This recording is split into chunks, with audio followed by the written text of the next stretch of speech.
A Wednesday edition of the Sports Bash is live on your radio, on your phone, and live video, streaming at Facebook, YouTube, Twitter. I'm your host, Mike Gill. What's going on? Josh Henning producing today's show. You out there. What's at the top of the list is that the Phillies won last night, 2-0 behind Vince Velasquez on a day where, if you listened to the show yesterday, I was very harsh on the Phillies, some said, but truthful. And the guy who has been at the top of the list of things, of guys who bother me, was the guy who shut me up the most last night. So kudos to Vince Velasquez. We'll see if they can win the series against the Marlins. Look, if they take 2 or 3, that's what I asked for. It remains to be seen. That's tonight. We'll get into some Phils a little bit later. Bryce Harper, as we told you yesterday, on the DL. I got my Phils gear on today. Yeah, I'm all Philsed up. It's coincidental. A lot of hoops last night, man. I was hooped up. I was all into the hoops last night. Lakers win over the Suns. The Clippers lose to the Mavericks last night, and that series is one that intrigues me a lot. The Celtics just outmanned, out everything against the Nets, so we can get into all three of those. We got Sixers Wizards tonight here on 97.3 ESPN. The coverage begins at 7. By the way, we have game times for Saturday and Monday.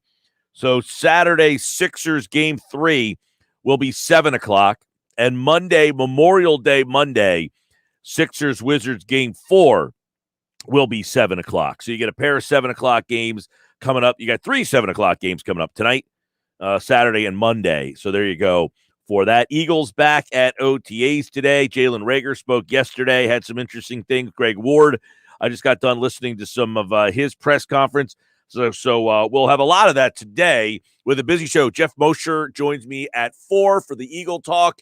Jason Fitz will talk some NBA with me at 3 o'clock. Paul Hudrick on the Sixers and the Wizards. Candace Buckner covers the Wizards for the Washington Post. We'll get into that as well. And Mike McGarry joins me in about 37 minutes from now. So I want to kind of, get into the NBA playoff games from last night. One, if you watched the Nets last night, okay, by the time the net game was in the third quarter, that thing was over. I mean, and you had an absolute, like, when I watch Jason Tatum, and this isn't like, hey, bang on Jason Tatum day, all right? But Jason Tatum was not playing a very good game last night. And, like, Jason Tatum's a great player. But it's just another example of not the best player on the team that wins the championship. You could see why the Celtics are such an inconsistent bunch, because he'll score 50 one night, and he was awful for most of that game last night. The Nets stars just absolutely, it felt to me like, okay, everyone's talking about these stars, and everybody's saying, hey, I don't know what to expect. Kevin Durant played about the best of an all-around game as you can ask for from Durant. Like, if you're going to say, hey, Durant, I don't want you to score 40.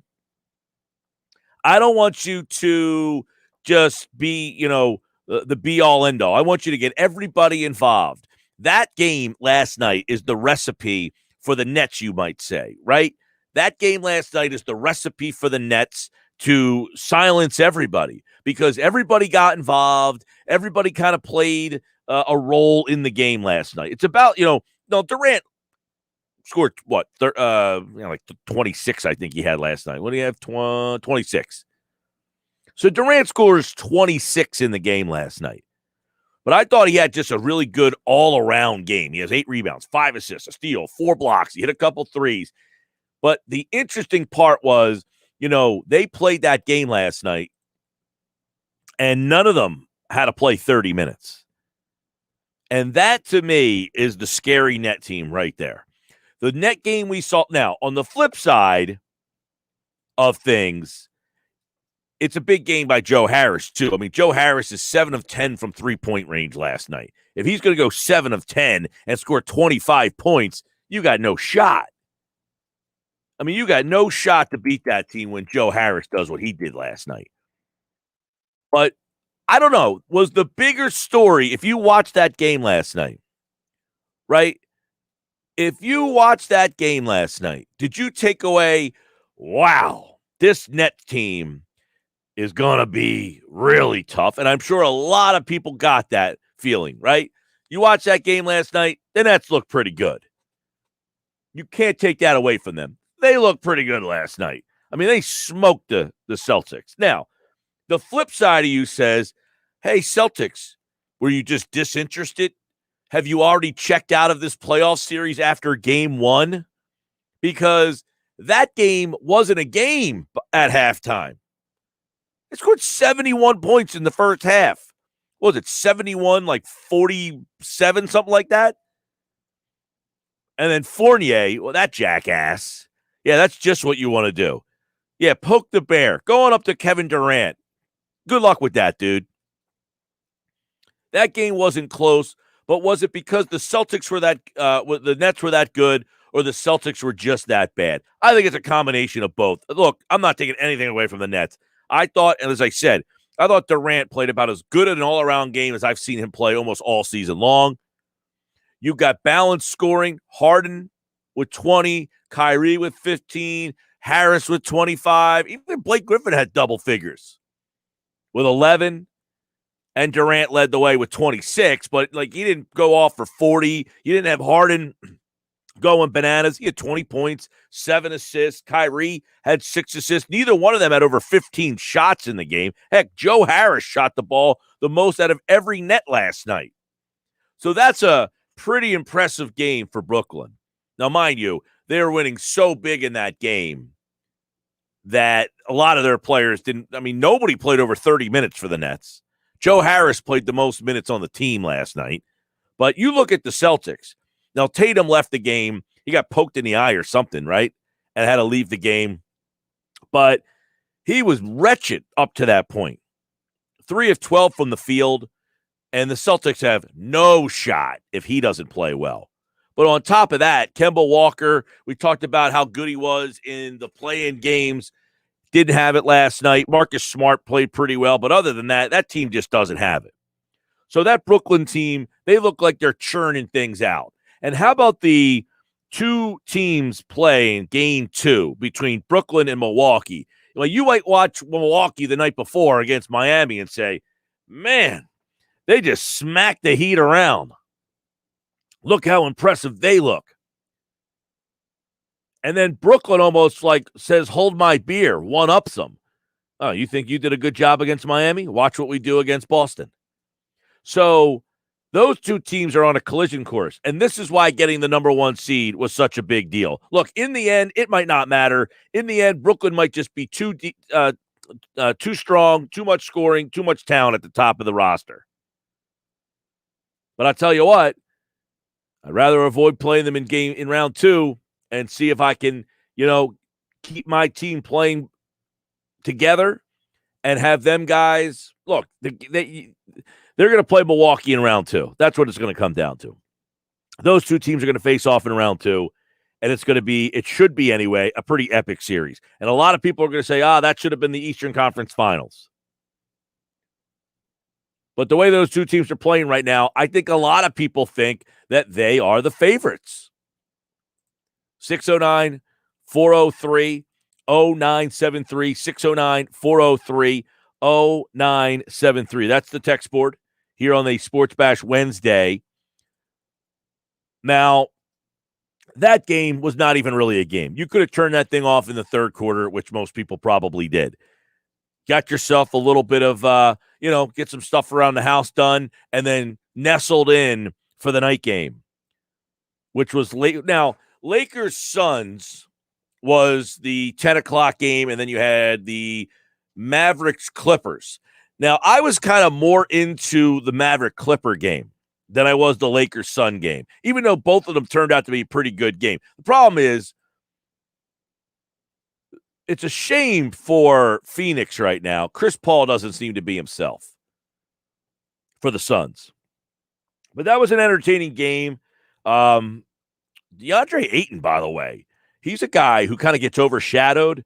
He was in that draft class with Luka Doncic and Trae Young. He was the number 1 overall pick in that draft, and people kind of forget because he's not a three-point guy. He doesn't shoot three like all these other guys. He's not a great offensive player, but he's really starting to, come into his own here in, the third year for those guys. Played 42 minutes last night, 22 points, 10 rebounds. He was 11 of 13 from the field. But Chris Paul, to me, that was the story. No Chris Paul. I get Payne came in and played really well, but Chris Paul is kind of the straw that stirs that team's drink.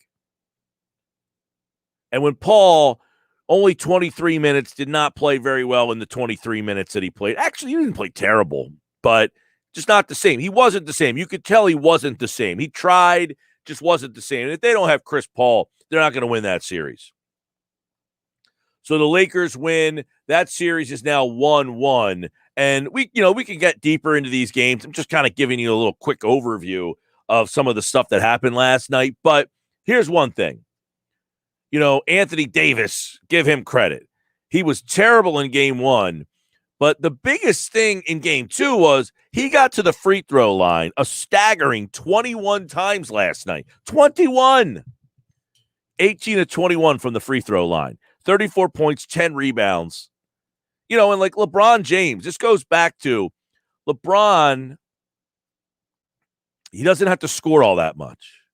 We have this debate all the time. It's funny. I was talking to a friend of mine that lives in a different state, right? And he's like, man, that Ben Simmons, he's amazing, man. And I said, that's funny you say that. He's like, what do you mean? I was like, because the Sixers fans think he stinks. What? Oh, my God. I'd take him in a minute. And I said, well, let me ask you a question, right? Let me ask you a question. Why would you take Ben Simmons? And his answer was, no, this is a guy that played basketball. This is a guy that understands the game pretty well, right? He's not like some casual fan that just like, and I said, well, why would you take Ben Simmons? Why would you take Ben Simmons? And his answer was, controls the whole game. And I was like, exactly. He's like, literally, he controls the whole game. And I try to explain to him how people don't understand it. When I watched LeBron James last night, now LeBron has that element that Ben does not have. He scores 23 points. But it's not that about LeBron. He scored 23 points. That's good. I mean, he had a good game. 23 points. That's nothing to throw shade at, by the way. I was a little disappointed with LeBron only getting to the free throw line one time, but Anthony Davis got there 21. It's a result of LeBron James. LeBron James, 9 assists. When I watched LeBron James last night, same thing. Controls the whole game. And my buddy said that to me last night. Man, that Ben Simmons. I said, why do you think Ben Simmons? What do you like about him? Controls the whole game. And there's your answer. He controls the whole game. Doesn't score, but he controls the whole game. And that's what he needs to do tonight in game number 2 as the Sixers getting ready to take on this Wizards team, which, interestingly enough, I want to go back to, I talked about Kevin Durant played this really good all-around game. James Harden kind of was, I don't want to say, James Harden controlled the game last night. Harden kind of controlled the game. He kind of dictated their offense last night. James Harden was almost, I don't want to say like a classic point guard, but he almost was. Like James Harden was kind of like your old school point guard. I mean, he wasn't like Rajon Rondo out there, but still, that was about as point guardish of a James Harden as you're going to get. To say James Harden the facilitator is kind of weird, but you had that big three. You had Durant with the all-around just big game. You had Harden, who kind of made it all work. And then you had Kyrie just kind of picking and choosing his spots there last night. And the Sixers have something similar. They have Tobias Harris played in just an all-around game. You have Ben Simmons controlling the action. And you have Joel Embiid, who I don't want to say finds his spots, but, I mean, he kind of did find his spots. Kind of picked and choose when he wanted to go after you.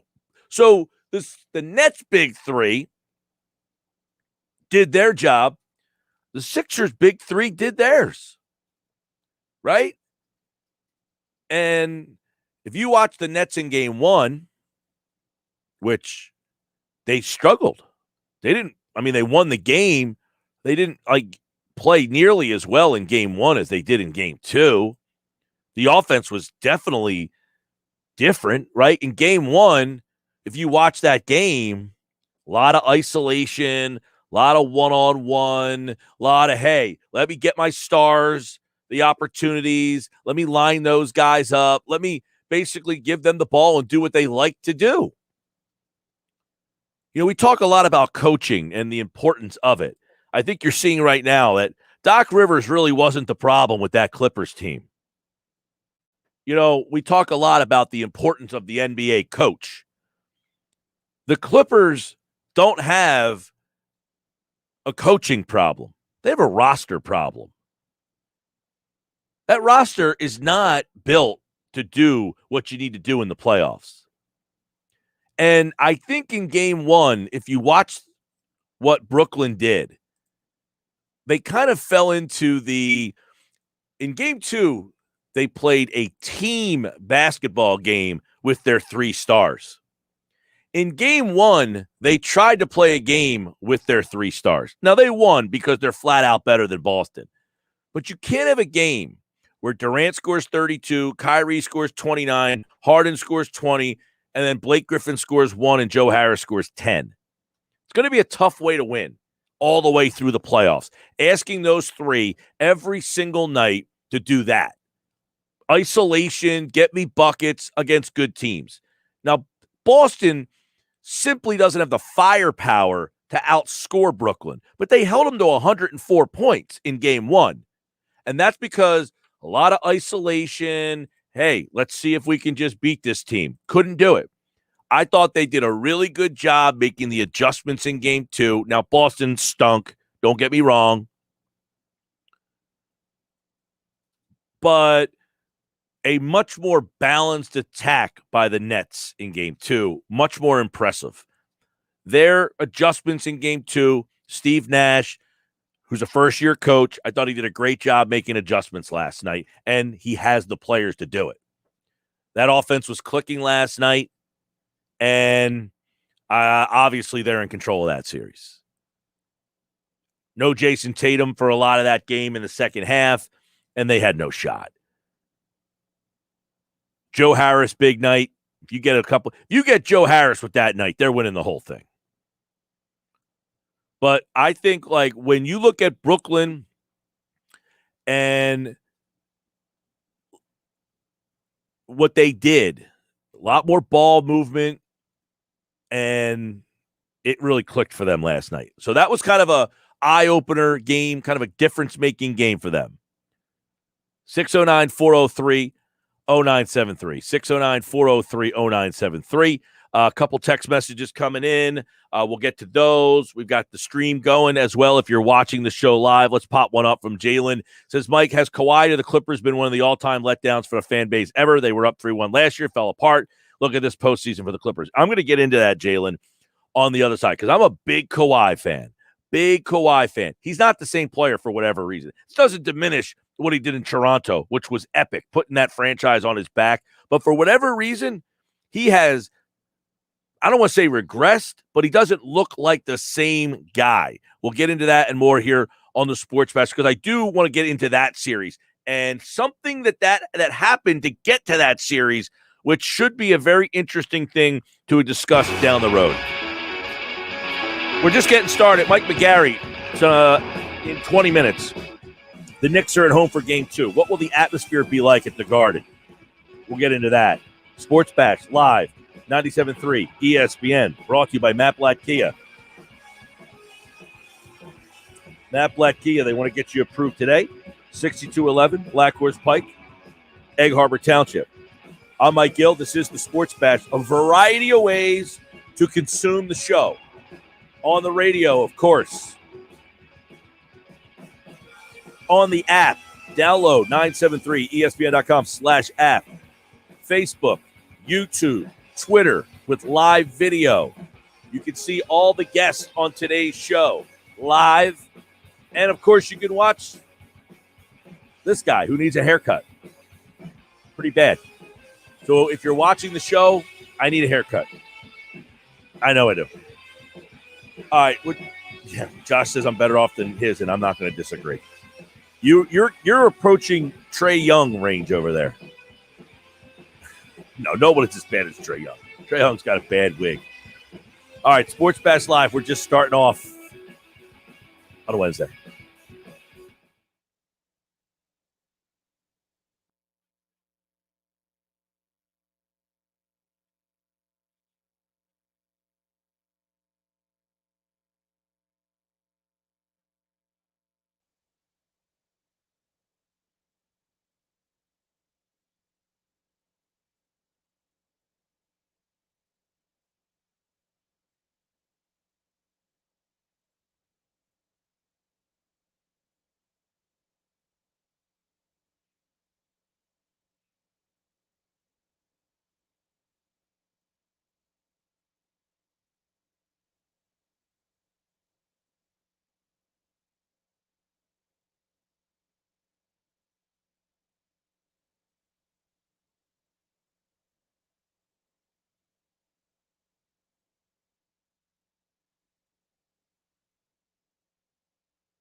A Wednesday edition of the Sports Bash Live, 97.3 ESPN, the free mobile app. And watch the show live on Facebook, YouTube, and Twitter, as many of you have taken advantage of. We appreciate the people watching and, of course, listening to the show from wherever you may be listening from today.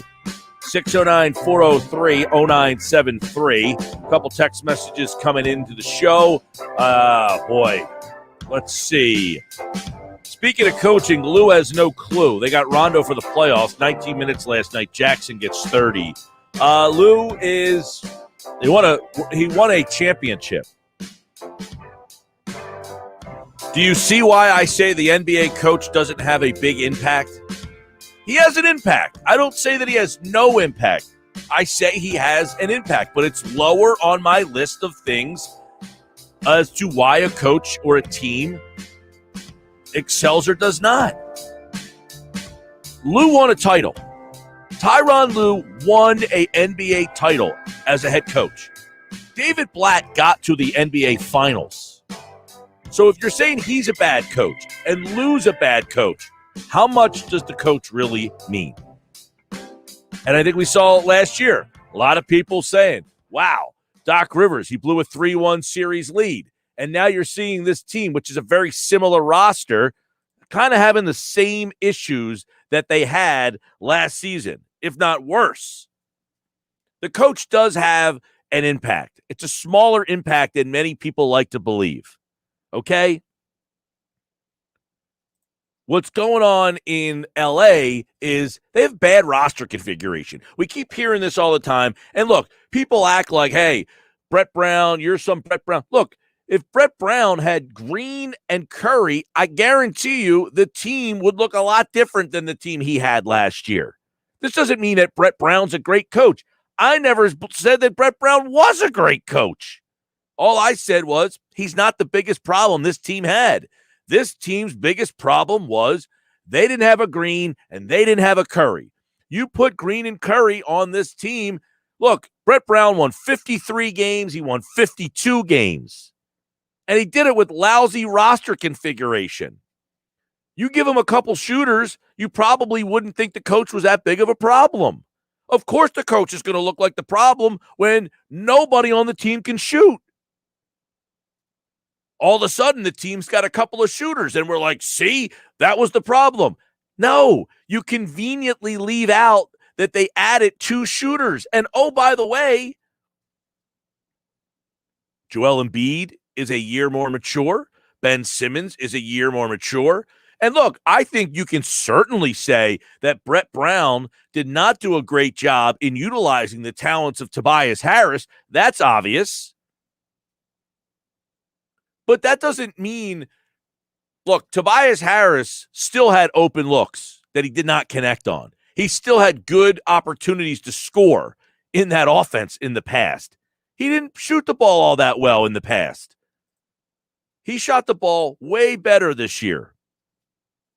And they had 2 guys on this roster that were legitimate three-point marksmen. They never had that before. Not one team from 2013 to 2020 had 2 players the magnitude in terms of shooting the three of Danny Green and Seth Curry. Seth Curry this year shot 45% from three-point range. 45% he hit of his threes. Danny Green shot 40%. Tobias Harris shot 39%. They didn't have that before. The Sixers did not have that kind of shooting before. You know, you go back to the year before, all right? The 2019-2020 season. Why was the team not very good? Well, they had poor roster configuration. Well, what do you mean? Tobias Harris shot 36% from 3. Josh Richardson shot 34% from 3. Al Horford shot 35% from 3. There's your problem right there. They didn't have a guy on the team that shot 40% from 3. And I'm not asking, like 40% is excellent. They didn't have a guy that shot 37% from three. They had poor roster configuration. So you look at what's going on with the Clippers now. All right, let's bring it back to the text message. Tyronn Lue, he says, has no clue. Tyronn Lue won a championship. He won a title. It goes back to the Vogel thing, man. The Vogel thing is the best example you're going to get. Vogel's the coach in Indiana. He had good players. He had a good team. Vogel's the coach in Orlando. He had lousy players. He had a lousy team. Vogel's the coach with the Lakers. He had great players. He won a title. Great players win the title. Bad players give you bad teams, and good players give you good teams. You need great players. Tyronn Lue had a great player. He won a title. Now, you can make the argument that he has a great player right now. So what's going on there? Keep this in mind. The Clippers tanked to this matchup. So they deserve everything that they're getting right now. Well, Mike, you supported the Sixers tanking. Not necessarily. I didn't like what they did. I just understood it. And I didn't like that the Clippers decided to lose to Oklahoma City and Houston heading into the playoffs. Not exactly the best mindset to enter the playoffs in. Hey, let me lose to the two worst teams in the league before we have to play in the playoffs. And the Clippers decided to tank for 2 games so they can face Luka Doncic. And now he is essentially, that game was on NBA TV last night. I'm looking all over. I said, where the hell is the Clipper game? Horrible. A playoff game on NBA TV. I mean, come on, man. I'm looking all over. Luka Doncic. All right. You got one of the biggest stars in the league. And I get it. LeBron's on one station. But come on, you couldn't give me that. Come on. You got to do better than that. So I'm looking. There's Luka. And all Luka does is just say, I want that guy right there. And I'm going to take him to lunch. I'm going to take his lunch money. He absolutely dominates them. He absolutely finds the matchup he wants and just goes right after him. 127, 121. They're up 2-0. They won both games in L.A. Kawhi Leonard. Yeah, we got to play defense. We got to figure this out. Kawhi, what's going on, dude? There was a time when he was one of those guys on my list. And if you have him on your team, you can win a title because he's the best player. The Clippers, look, they shot – the Clippers, by the way, were leading at the half. And they shot 62% from the field in the first half. So they were playing pretty well. It's just they couldn't stop anybody. They just absolutely couldn't stop. Luka Doncic went to Patrick Beverley and said, I'll take you. Reggie Jackson, I'll take you. He's just so big they can't stop him. And then they try doubled him, and he makes the right pass. And when they're knocking down their shots, Dallas shot 58%. I mean, what are you going to do? You double Luka, he's tremendous. And, that's where Sixer fans want to see Ben Simmons. You got a guy like Luka. He's not a great shooter, but he's a willing shooter. He backs his guys down, and he backs guys down with the intent to score, which is different from what Ben does. Now, they don't have guys that make a lot of shots. That's one difference there. Remember, Luka Doncic is passing out to Josh Richardson. Not exactly a recipe for banging down a bunch of threes in that game. We'll continue the conversation. Mike McGarry's coming up on the other side. Sports Bash Live, 97.3 ESPN. What will the Garden be like tonight? That should be an interesting game. We'll get Mike's thoughts on Game 3 for the Sixers and Wizards. Game 2 for the Sixers and Wizards. Because there's a lot of national pundits that think the Wizards will win this game tonight. What did they see in Game 1 that makes them think they can win Game number 2? We'll ask Mike McGarry coming up next from the Press of Atlantic City. His must-win column is must-read. Check it out at PressOfAtLac.com. Mike McGarry from the Press coming up next.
Check the mic and make sure it sound right, boys. All right, Sports Bash Live, 97.3 ESPN. Mike Gill. This is a Wednesday show, which means tonight it's Sixers and Wizards. It means Mike McGarry's here as well from the Press of Atlantic City. And we got a lot to chew on here, Mike, as we had some interesting playoff games last night. But I think, Sixers, Wizards, obviously. But I would think that one of the big stories is the return game 2, Knicks and Hawks. We saw a couple series go 0-2 that one. So we'll get into all of them. But first, I've heard a couple of national pundits think the Wizards are going to win this game tonight, Mike. So did you see anything in game 1 that would give you some pause to think that the Sixers don't win this game tonight? Not on the Sixers home court, no. I guess you could say if Joel Embiid gets in foul trouble again, if Tobias Harris doesn't score 28 points, maybe the Sixers have some problems. I don't think the Sixers bench played all that great in game 1 outside of George Hill. But I just view the Washington Wizards as a bad matchup for the Philadelphia 76ers. I just don't think they have the size or the front court talent to deal with the Sixers. Yeah, I mean, you look at, as what you said, the size. Embiid can probably – if Embiid plays more than 10 minutes in the first half, he could probably score 45 against this crew. Yeah, absolutely. They don't have an answer for Embiid. They don't have an answer for Tobias Harris. If they're going to start – Westbrook and Neto and Beal, and then bring in some short guys off the bench also, they're going to have some problems. I guess the theory could be, maybe the Sixers have a bad game. Washington can hit some threes. Beal can go off. He had 60 against the Sixers in one game. Maybe he can do it again. Maybe Westbrook plays much better than he played in game 1. I think he had only about 16 points. So he's capable of getting 25 to 30. But overall, I still think it's a 5-game series, and I think Washington gets that win in Washington, not tonight. Mike, you wrote about George Hill for the Press of Atlantic City at pressofatlanticcity.com, and when the Sixers got him, it was okay, and then no one really saw him. He only played a handful of games, and I'm not sure they used him the way that they wanted to use him because of injuries. Ben Simmons was out, and then when he came back, Shake Milton was out. So what do you think George Hill is providing to this team? What are you seeing from and some of the stuff that he's saying as well? Well, I think he's provided a veteran leadership, veteran experience in the playoffs. Here's a guy who has been to the Eastern Conference Final twice with the Indiana Pacers and Frank Vogel as coach of that team. He's been to an NBA Final with the Cleveland Cavaliers. He's an acknowledged leader. Played with the Milwaukee Bucks last season. So I think how you saw him used, as I kind of wrote today, that trade never really had a chance, right? He got here hurt. He didn't play 3 months. He had the thumb surgery. When he came back, he admitted yesterday he wasn't in basketball shape. It took him a while to get in shape. That trade and George Hill's tenure with the Sixers is going to be judged starting with what he did on Sunday, which was pretty good. I mean, all you need to know is look at the minutes in the fourth quarter. George Hill played 7 minutes in the fourth quarter. Now, Doc said it was because the Wizards were scrambling, trying to trap. He gave him another ball handler. But you can put George Hill in at crunch time. I'd feel comfortable with him on the floor. Sixers up by 1, Sixers down by 1. You can put him on the floor, and he's your best option off that bench right now. Yeah, it's interesting. As when they made that trade, it was, hey, they're going to start the game with Curry and Green, but late in games, you wonder if you'll see more Hill and Thibault because of defense if they have a lead. Now, Green's very important. And he's not as poor as a defensive player. Not that Curry's a poor defensive player, but Hill is a much tougher perimeter defender. And I think you might see more if they have leads, Hill kind of closing those games out instead of Curry. Well, right. He gives you options, right, that you wouldn't have normally. I mean, he gives you an option. You can play him and put Thibault out there. You can play him in place of Curry. You can play him in place of Green. You can play Hill rather than Thibault if you need some more offense and ball handling. If you need experience, you can play him instead of Milton. So he just gives you more options. And like you said, the other thing with the trade, I think at the time, in January, there was a lot of debate. Do the Sixers need James Harden? Are they going to get James Harden? They don't get James Harden and they get George Hill. And everybody's like, oh, it's George Hill, not James Harden. But, right now, Hill, at least for one game, gave the Sixers exactly what they needed, and I would expect more of it throughout the playoffs. All right, that's tonight, 7 o'clock, right here on 97.3 ESPN. Tom McGinnis on the call, Sixers-Wizards, Game 2. Trae Young And the Knicks, this one, I mean, you would imagine that the Garden's going to be rocking tonight. I mean, they had playoff basketball for the first time in like 8 years there the other night, but they need this game number 2. Kind of give us what you think the atmosphere is going to be like in there. Well, I think it'll be tremendous. I think it was crazy the other night, even watching it on television. They had 15,000 people at Madison Square Garden, which is about, 4 to 5 more than were in the Wells Fargo Center even the other night. And you talk about the Knicks, really a team that is starved for playoff success. They had that Carmelo Anthony team back in, I think it was 2013 or 14. But I think this Knicks team really came out of nowhere. It's really captured the imagination of the fan base. Really brought back memories of the 90s, but much like the 90s when Reggie Miller sashayed his way into Madison Square Garden and basically played like a WWE villain and caused so much heartbreak. Trae Young did it the other night, gave the crowd the shush shine and everything else. Has the mayor of New York, de Blasio, talking fouls and stuff like that. So this is to steal a catchphrase, a must-win game for the New York Knicks. And it's simply they need a much better game out of Julius Randle. He's been, an MVP-type candidate all season, and he just did not play well in game 1 whatsoever. Yeah, I mean, you watch them, and it's just like excruciating to watch them try to score. As you kind of said, kind of those 90s Knicks teams, they had Pat Ewing that could score a bucket if you need one. I know Randall's had a great year, but the game is so different to try to watch them try to score. It's just like, and then you got Trae Young on the other side, who's just, fabulous to watch score. Yeah, I mean, the Hawks, played very well towards the end of the season. They played very well after they made that coaching change, right, to Nate McMillan. They added Bogdanovich. The Hawks are sneaky good. I was talking to somebody today. I said, hey, if the Hawks get by the Knicks, that's going to be a tough series for the Sixers. The Hawks are long. They got some guys who can score. They can shoot from the perimeter. So they're a tough team right now. And, the Knicks will have their handful tonight. If they don't get tonight's game, obviously they're in a ton of trouble, basically. You might see a quick series there. Yeah, that one should be fun. They got 2 good ones tonight in terms of anticipation. The building should be great in Philly and in New York. So we got, of course, the Sixers tonight on 97.3 ESPN. Brooklyn, now that was a different Brooklyn, right? That was a more team-oriented Brooklyn, and to me, that's a scary Brooklyn because in the first game, it was isolation, try to win it with the stars. You had Joe Harris score almost 30 last night.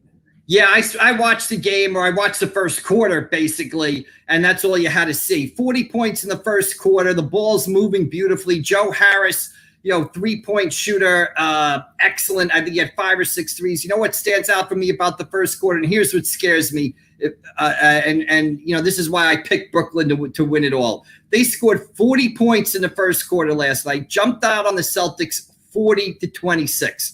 Right. James Harden did not take a shot or score a point in that first quarter. They still got to 40 with one of the best scorers in NBA history. I think he had 5 assists in the quarter, but he didn't take a shot and he didn't score, and they got 40 points. I said he was like a 90s point guard last night. That was like his, right? He was just James Harden, the facilitator last night. Right, and that's what scares me about Brooklyn. Those 3 guys will have figured it out. The pieces around him. Now, Joe Harris isn't going to do that every night, but he's capable of having games like that. And, last night's first quarter, exhibit A of why I think Brooklyn is going to be so tough to beat. 40 points, no shots from James Harden. Yep, that was a game. If you watched that one last night, you said, all right, now I see this Brooklyn team. I mean, not that you didn't before, but it was like, hey, they got these 3 guys. But they had a lot of people involved last night. That, to me, is how they win. The first game, they only scored 104, but they're playing an undermanned Celtics team. 104 might not get it done against the Bucks. Maybe not the Sixers. Yeah, I don't think they shot the ball well in that first half. Now, here's the thing. They didn't shoot the ball well in the first half of game 1. They shot the ball on fire in game 2. So, probably going forward, you're going to get a mixture of those games going forward. But just so many weapons. Again, when you talk about the big 3, if one of the guy is off or playing facilitator, it's like they don't even skip a beat. I just think they're so tough to stop that they are going to outscore people. And they are playing a little bit more defense and emphasis on a little bit more, but enough to get by. Well, and then if you watch the night before what Milwaukee did to Miami, you're thinking, wow, they're hitting their stride. So that one, I mean, is really setting up for something interesting. Yeah, absolutely. And it'll be interesting to see what the addition of Drew Holiday will mean in that season for the Milwaukee Bucks. I think he's a huge upgrade for Milwaukee as we get deeper into the postseason. And they kind of, you look at that series, maybe Milwaukee survived that game one. We all talked Miami heat culture, this and that. Then they come and win easy in game two. We'll see what happens down in Miami. If Milwaukee gets 1 out of 2 there, they might be on their way to, an easier time than we thought they would be in that series. All right. And then, of course, Lakers win. I don't know, Chris Paul, if he's not, he always seems to get hurt in the middle of the series, and for every team he's on, it seems to be something. If he's out, I mean, man, I really thought if he's out and Anthony Davis is going to play like he did last night, that's going to be a tough one. You refer to Chris Paul back with the Houston Rockets when they have Golden State 3-2, and he gets hurt and misses game 7, and Houston misses 500 threes in that game, and Golden State goes on and gets to the NBA final.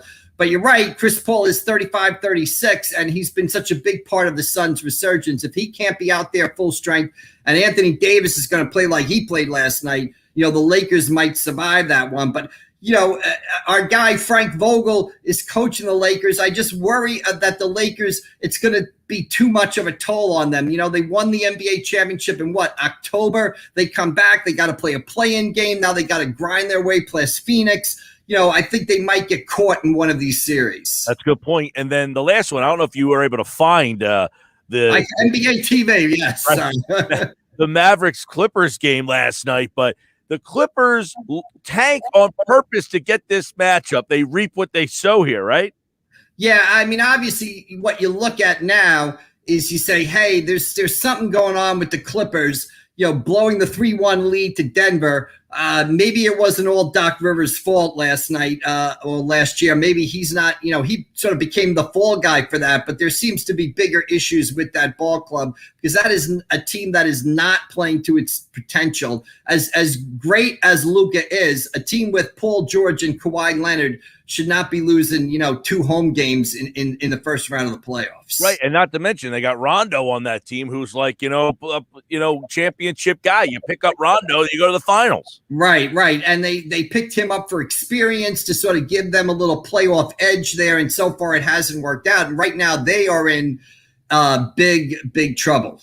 Mike McGarry from the Press of Atlantic City. Mike, give me an assessment of your thoughts on the way the Phillies have handled this Bryce Harper stuff. Well, when it comes to professional sports teams, my personal theory is whenever they talk about injuries, I never believe them. So I don't care what they say, because how many times do we watch a guy say, okay, this guy's due back in 2 weeks and he's back in 4 weeks, or this guy has this, or he had this setback, they lay out a plan and it's all professional sports teams. Look at the Mets last night. Noah Syndergaard will be back in June. All of a sudden he's pitching a rehab start. His elbow hurts. Oh, it's no big deal. Yeah, right. So I don't get offended when Girardi was kind of playing coy about the injury. I just think this. I was at the game on Saturday night against the Red Sox, covered the game. I watched Harper strike out 3 times. I saw him ground weakly to first base. Anybody who was at the game, and I know that Alex Cora, the Red Sox manager, was at the game, he would say, that guy's not right. He's hurt. Something's up. So, when you strike out, how many times has he struck out in the last 15, 20 at bats? I mean, I think he struck out. I think he's 2 for his last 25 with 13 strikeouts. And the Red Sox obviously knew something was up on Saturday night because he came up in a key spot and they threw 3 straight fastballs down the middle of the plate and struck him on 3 pitches. So they knew he wasn't right. Everybody who saw them play wasn't right. If the Phillies are trying to be coy or try to not gain some sort of competitive edge, I can understand that. I don't get upset about it because my theory is, again, until I see the player back on the field, on the court, in the lineup, I don't believe anything the team says about when he's going to return. All right, Mike McGarry, that's our time for today from the Press of Atlantic City. Check out pressofac.com for more from Mike, his must-win column, and he'll be back on Friday, and we'll obviously see the Sixers either up 1-1 or 2-0. We'll see. All that unfold here tonight on 97.3 ESPN. All right, Mike, see you, man. All right, we'll see you down the road. Thanks. All right, he, like August, appeared via the Boardwalk Honda hotline. And, the other thing with Bryce Harper, by the way, is you get to the situation where he was taking up a roster spot. That's the one thing, and he couldn't play. We'll get into that a little bit later.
Hour 2 of the Sports Bash Live, 97.3 ESPN, the free mobile app. I'm your host, Mike Gill. What's going on, everybody? On a Wednesday, we got busy night of hoops. We had a busy night of hoops last night. We've got the Phillies back in action.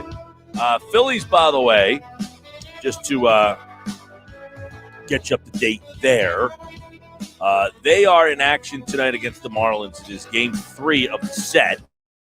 If they can finally win a set against this Marlins team. Going tonight for the Phils, it will be Aaron Nola. So this is like, hey, man, get a chance to finally beat this Marlins team. I don't even know who's pitching for the Marlins. I don't know that they've even announced a pitcher yet. But this is Nola. You got to ask your number one to get up there and say, look, this is a team that's been a pain in our ass. We got to win this series. We got to get this series and shut that guy up on the radio down in Atlantic City who says we have no self-pride because we can't beat the Marlins. We got our ace on the mound. It's time to step up and beat the Marlins. The Marlins are 9-8 against the National League East. Philadelphia is 12-14 against division foes. So that's where they stand tonight. The Phillies, of course, win last night 2-0. Good game by, I say a good game by Velasquez, and he has pitched really well. And, you know, there was that scene last night where the guy in the stands is calling him a high school pitcher. You know, that's the reputation he has around baseball. He's a high school pitcher. Did you hear the guy in the crowd last night saying that to him? And then Velasquez strikes the guy out, and he kind of shushes him. But, hey, look, Vince Velasquez, keep doing it, buddy. Keep shutting everybody up. I'd love to see it. I said, I'm done with this guy in the starting rotation. And I've always said, I'll give him a shot in the bullpen. I'll give him a shot to say, hey, I can come in and be a bullpen arm. But for whatever reason, the Phillies view him as a starter. They've kept him in the starting rotation. So that's what they're going to keep doing with him, I imagine. If he keeps pitching like this, fine. But I got news for you. All right? I got news for you. Being a good pitcher doesn't mean I give you 6 innings with 3 walks. I get it. He didn't give up a run last night. That lineup he faced was poop. The Marlins lineup stinks, all right? So, yeah, I'm giving him credit, but I'll almost take the game that the kid from the Marlins pitched last night. He went 8 innings. My guy can only give me 6. 6 isn't good enough. Last night it was good enough. I'll give you a handshake and a hat tip, Vince Velasquez. You deserve it. 6 innings, the 3 walks, though. Against a good lineup, those 3 walks can't happen. He had 5 strikeouts. He didn't give up a run last night. The Phillies had 2 hits and won the damn game. They had 5 hits. Velasquez pitched well. I'm not knocking Velasquez. I'm just saying. And look, for the back end of the rotation guy, if you're telling me my number 4 or 5 starter goes 6 innings and doesn't give up a run, I'm okay with that.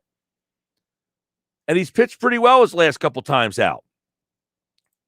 I can't sit here and tell you that he has been part of the problem here because he just hasn't been. Not recently, anyway. Opposing hitters are 0 for 27 with runners in scoring position against Vince Velasquez this season. Pretty crazy when you think about that. And the Phillies got 2 hits last night and were able to win that game. Velasquez has a 2.20 ERA over a 6-start sample.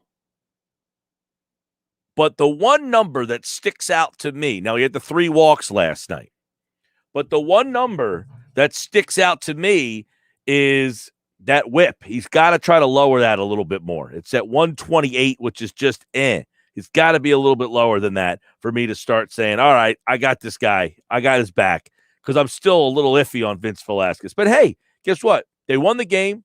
If they win the series, they would finally win a series against the Marlins. Showing a little self-pride, are you? So that's tonight. Phillies and Marlins, 640. Phillies with a win would get to 500 on the season. And the Marlins would drop to 23 and 26 with a loss tonight, and that would move the Phillies. If they get the win tonight at 500,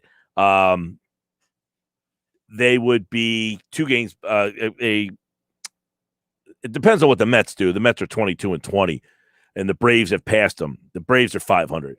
So the Phillies and Braves would both be 500 if the Phillies can win tonight. And actually, I think the Braves play tonight. So if whatever happens with the Braves. So the Phillies could actually be in second place at the end of the night if they were to do something.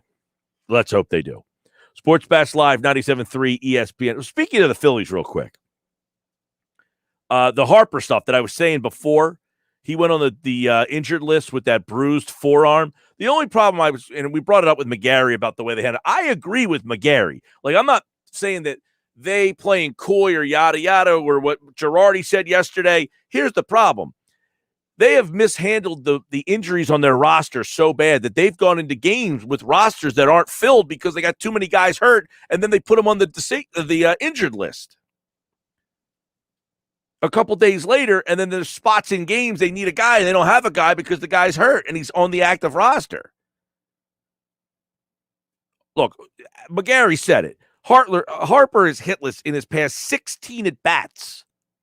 He sits out Sunday. He sits out Monday. Girardi said he's given a break because of the slump, and that's not the case. I'm not mad at that.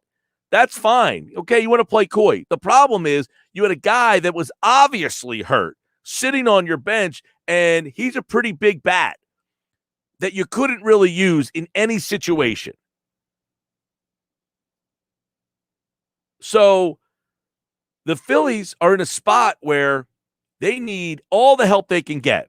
And I have Bryce Harper, who, by the way, was 7 homers, 13 ribbies, and a 274 average, has been one of your better guys. So I get it. You want to keep him if you can. But it was obvious when he's hitless in 16 straight at-bats with strikeouts almost every time he's up that something wasn't right. That's what the Phillies bungled. I'm not suggesting that they bungled the Harper situation, but they've had many opportunities. Okay, you're telling me that Bryce Harper didn't play for 2 days, and you thought like miraculously he was the way he was swinging the bat. McGarry said it. Saturday night they threw 3 fastballs down Broad Street, and Harper didn't do anything with them. The other team knew he was hurt. Everybody watching the game could see he wasn't right.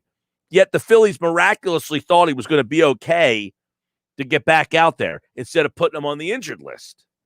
And they did this before. They did it with DD, where they had him and then the one game they went down and played somebody and had 3 guys on the injured on the bench that were basically you had Knapp, he hurt his ribs that day. So that was what I was, kind of referring to when it came to the Phillies with Mike McGarry. And he mentioned Syndergaard because he was talking about, how about the whole thing? Kluber throws a no-hitter. He leaves the game with tightness in his shoulder. He's going to get an MRI. The Major League Baseball has so many injuries right now. It's crazy. And I think a lot of this is the way they handled the minor league systems last year, too. And the whole situation. Now, I don't know whose fault that was, to be honest with you. I can't sit here and blame them for that, the COVID situation. But you're having so many injuries out there. Hamstring problems. The pitchers are constantly breaking down. He mentioned Syndergaard, too. He had a rehab start, right? And he got pulled from the rehab start because he had soreness in his elbow. So when the Mets, just when they thought, now he's coming back from Tommy John surgery that he had March 26th of last year. So you're over a year now that he has been out with the Tommy John. Now he threw for Class A Wednesday. He threw 4 shutout innings. He had 5 strikeouts. But then the next one he came back, he only got 1 inning. Remember, Syndergaard is 28 years old now. But when he was right, man, he's a top of the rotation pitcher for them. And they have not had Syndergaard, Carrasco, or Walker for them. If they get those guys back, that top of the rotation is going to be pretty tough. The Mets have 16 guys out, by the way, on the injured list. My gosh. The injuries have just been crazy this year. Sports Bash Live, 97.3 ESPN, 609-403-0973 on the text board, 609-403-0973. All right, let me get back to some of these Sixer messages that have been coming in on the video. Mike, what's your opinion on Julius Randle versus Tobias Harris? I think if they switch teams, the Knicks get better and the Sixers get worse. I think Tobias is better. I like Randle. Those guys are pretty interesting. That's an interesting question, actually. I think Harris is a better fit for the Sixers, though, than Randle would be, right? Wouldn't you agree? I mean, Harris is a three-prong offensive player. He's not an elite three-point shooter, but he shoots the three. Randle shoots the three as well. I mean, he shot 41% from three this year. But I don't know. I feel like that's a good question. I don't know. I mean, they're very comparable. I don't know why I feel that Harris is a better fit than Randle is. I mean, Randle shoots 40%, 41% from three shot this year, which is better or right about what Harris shot. I think Harris shot 39%. And it's not like Randle doesn't shoot the three. He takes about 5.5 of them a game, scores more points. Probably just as good. I was a big Randle fan coming out of college, too. I loved him at Kentucky. That's a good question. If you swap those two, what would happen? I don't know. I really can't give you an honest pick on that right now. I'd have to think more about that. Because Randle's definitely a quirky offensive player. Like, part of the problem they're having is that Randle's not that Harris is, that's the thing, like, not that Harris is an elite scorer. I think he's closer to that. Not saying he's an elite scorer, but I think he's just closer to a real scorer than Randle is. I think Randle's numbers are a little inflated by playing on just a terrible offensive team. That's a good question, though. That's a thought-provoking question there. What is this guy's name? Hoarder the Horrific? Watching on YouTube. Jeff Bone and Pookie says, I need a haircut, too. We all need a haircut, man. Look at this bad boy. This thing's terrible today. I got to get that taken care of. Jalen says, I will say it seems to me that Doc has gotten more out of his players than Brown at the end for what it's worth. Embiid is in shape and motivated. Harris looks good. I think Brown, look, the Brown thing, and I don't want to get into this whole Brett Brown, blah, blah, blah, blah. I think his voice just got stale. He was there for 7 years. I think a lot of those guys, I think at the end it was time for him to go. I don't think he was the problem. I think it was just time for a new voice in that locker room. David Pay is watching on YouTube. He says Brett Brown was not good at motivating players to utilize their talent. Doc just has talent at getting max from his players. See, that's where I think a coach is effective. Does the coach maximize getting the most out of the player? And I think you can say yes. The problem is people blamed Brett Brown from night to night for losing games because he wasn't a good coach in terms of X's and O's. That's where I'm saying the Brett Brown not getting the most out of the players. Those are things that, yes, I think are factors as to maybe why your team isn't as good. But it doesn't lose you a game from night to night. But good point there, David. 609-403-0973. 609-403-0973. All right, when we come back, we were going to dive a little deeper into the Sixers and Wizards matchup. Couple things to watch tonight. Couple key things to watch in the game tonight. Paul Hudrick, our Sixers insider from 97.3 ESPN.com. Paul has been around the Sixers for years. One of the best in the business when it comes to this team. And when we break this game down, by the way, Paul has some breaking news to share with everybody. We'll have that for you coming up next as well. Or you can follow him on Twitter at Paul Hudrick to get the breaking news. But we'll break it for you here next.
All right, 21 after the hour, Sports Bash Live, 97.3 ESPN. Game number 2 tonight. Yes, indeed.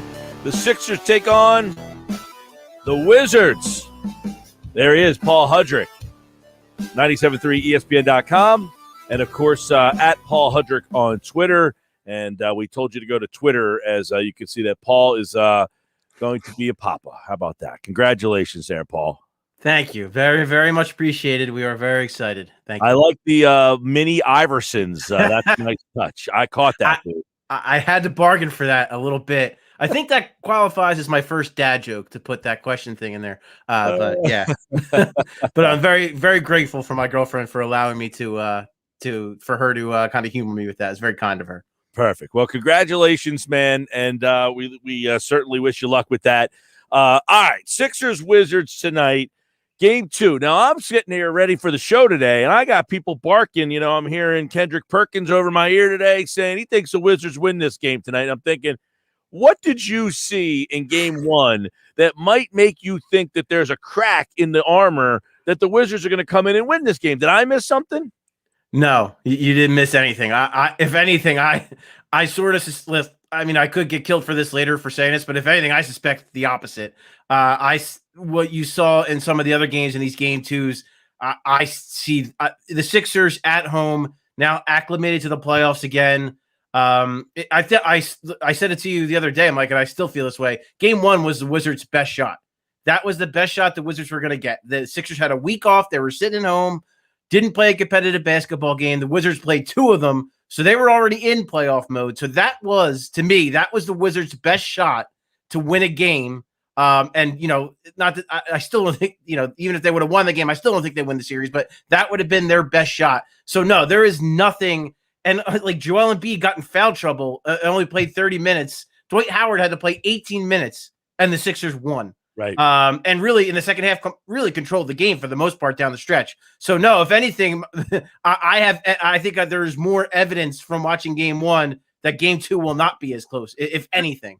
This might just be one of those like random observations, but you saw what Milwaukee did to the Heat the other night.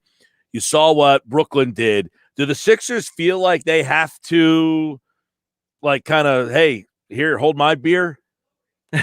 I don't know if they necessarily feel that pressure. I think for them, the one thing that's done them well and that Doc Rivers has kind of had them on the course of all year of is kind of looking at, like, just look at what's in front of you. Like, you know what I mean? You have a basketball game tonight. You have to win. And I think they've had that. That's a mentality that maybe they haven't had in the past under Brett Brown, but they have it under Doc Rivers. And I give him a lot of credit. I give a guy like Danny Green a lot of credit and Dwight Howard even just for giving these guys this focus.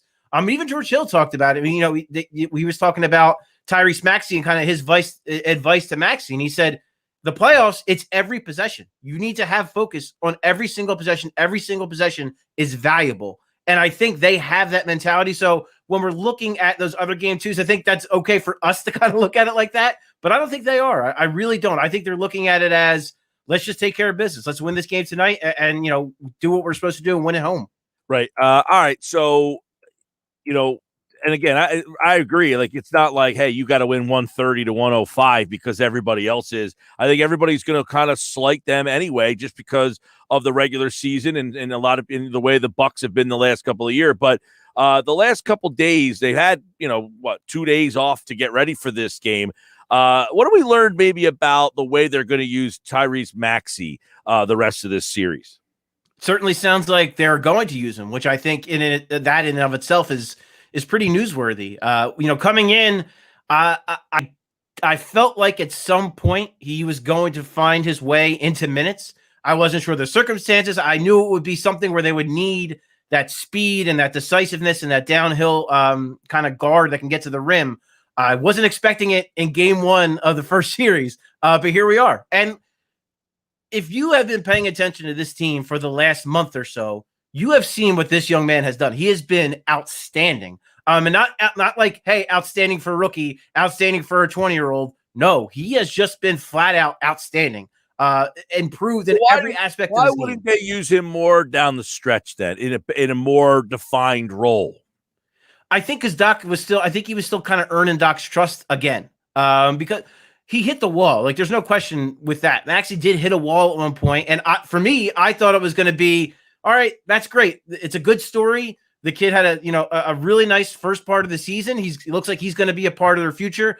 We'll see him again next year. But to his credit, when the opportunities arose, Doc Rivers played him, and he took advantage of those opportunities. And if you're looking at it, I think if you're trying to ask me like what Doc Rivers, like what he was looking at, he just, every time Maxey got into games, it made it harder for Doc Rivers not to play him the next night. And I think that's what we're seeing here. I think it's just, he puts Maxey in just because, Seth Curry gets hit in the gut and he's got to come in. The first thing the kid does is get to the basket and get an N1. And then if you're Doc Rivers, it's like, well, how could I not? Like, I have to, like, if this is the way that he is going to play, I have to find a way to get him in. And I thought, what Doc Rivers said, interesting yesterday, he mentioned that what he thinks could be, a vulnerable spot or something that could exploit is getting downhill and getting to the rim. You saw Tobias Harris was very effective doing that in game one. So a guy like Maxey, who that is his game. His game is being decisive, getting downhill and getting to the rim. He could have a big impact on the series. And I just think, you have to, I think the three, like we kind of discussed all along, like those three guys are solid. Dwight Howard, Matisse Thybulle, George Hill. Those are the three guys that are going to play every single night. I think that, the 9th and 10th, whatever spots, those are up for grabs still. Shake Milton has a very tenuous grab, it feels like, on that 9th spot, but Tyrese Maxey's coming and he's earned every bit of it. Like I said, if you've watched him over the past month, none of this should surprise you. You think Washington goes more? I mean, they played zone in game one. They saw a little zone. Do you think they do more of that? I mean, obviously they can't man Embiid, and they have trouble with Tobias Harris. So do you play more zone? They could. It kind of goes back to what we talked about on Monday too, where, they had issues double teaming Joel Embiid. They just really, frankly, couldn't do it. They just don't have the necessary personnel to kind of give Joel Embiid problems in that regard. And I think if they go to a zone, they're going to be facing the same kind of issues. And I think that it's not like zone defense too. It's the kind of thing where the teams that do it well, like the teams that have even had success doing it against the Sixers, there are teams that run zone, like Miami. Spoelstra likes the zone. Spoelstra will run a zone, not just against the Sixers. He has a zone implemented. Most teams just don't dedicate a ton of time to that. I'm sure the Wizards have done more once they learned that the Sixers were their opponent. But at the same time, it's really hard to just kind of scrape that together because there's just, in order to be an effective zone defensive team in the NBA, you have to have the players, first of all. You have to have the continuity, second of all. And I'm not sure the Wizards have enough of either of those things for it to be effective. Paul Hudrick, 97.3 ESPN.com. Sixers Wizards tonight at 7 here on 97.3 ESPN. Obviously, the Ben Simmons stuff, you wrote about it. Is it fair? Is it not fair? We talked about it a little bit the other day. But give me something underrated that he does that maybe the common fan or the average fan just watching the game doesn't even realize. I think it's just the way he sees the game on both ends of the floor. I think there was a turn that they could try to appreciate. If you're saying he's not going to score, but watch for this, and you might appreciate him more. Yeah, I think it's just the little nuances to his game. Like Brett Brown had a term called like quarterback in the gym. He more applied it to Joel Embiid, but I think that's what Ben Simmons does. I think he looks for opportunities and he looks for mismatches. And like when you see Tobias Harris go for 37 points, credit to Tobias Harris. He deserves credit for it. But look at how many of those plays where Ben Simmons got him the ball in the right spot, or Ben Simmons and him were on the same page and, he hits him on that backdoor cut on that bounce pass.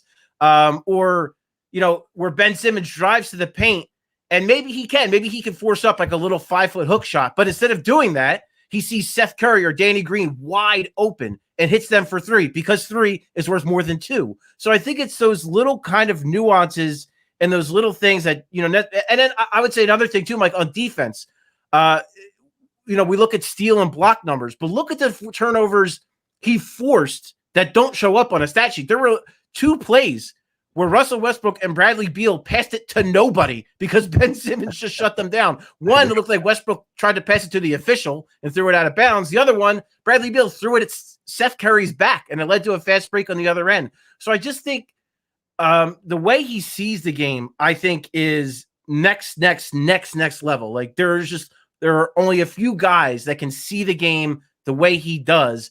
And then you got to look for the stuff that doesn't show up in the box score. And it's little things like that. Which is hard for the average fan to do when they want to see shots, score, right. shot, shoot. It's easy. That's an easy way to kind of, and that's not to insult people, but it is. It's the easy way to look at things. Oh, he only scored 6 points. But if you watch, and we talk, the one stat, he generated 42 points off of his assist. 42 points. Yeah. And again, it's not just like him, passing to a guy and he makes a couple dribbles and makes a tough shot. No, he's passing the guys finding wide open threes. He's hitting George Hill on a fast break on a slant pattern with an absolute laser. He's finding threading bounce passes to Tobias Harris on a backdoor cut. He is creating these opportunities. They are not just, it's things that literally just would not occur if he were not on the floor. So I think if you just watch him and just see the little things he does and the way, again, it's the box score is not always going to look good, which, by the way, it did look good with 15 assists and 15 rebounds. Right. But it's those little things that he does to generate offense for the team and to get stops and generate turnovers on the other end. Right. I mean, he accounts for 48 points the other night. He only scored 6 and still accounted for almost 50 points in the game. And one, to kind of give you another layer of explanation of what I try to explain to people is people get mad. And you can't there's sometimes when he dribbles and then he gives up the dribble and he turns his back and you're like, what are you doing? But there's other times though, if you just it almost like he does it purposefully because he's so patient and he does it I'm kind of stuck here. And I equate it to an option quarterback. He's just waiting for that defender to kind of come down on him. And the second that guy takes that step, it's when he goes, whoop, right into Danny Green wide open in the corner. So it's even when he kind of makes it what are you doing? You've got your back turned and he's looking around. Most guys dribble, they realize they got caught and they kick it right out, but not to an area where a guy can do anything. They just kind of restart the offense. He gets caught down there almost purposely waiting for that defender to come after him so that he can zip one out. I'm like, how do people not appreciate what this guy's doing? It's mind-boggling to me. But hey, when he does that, it shifts the entire defense.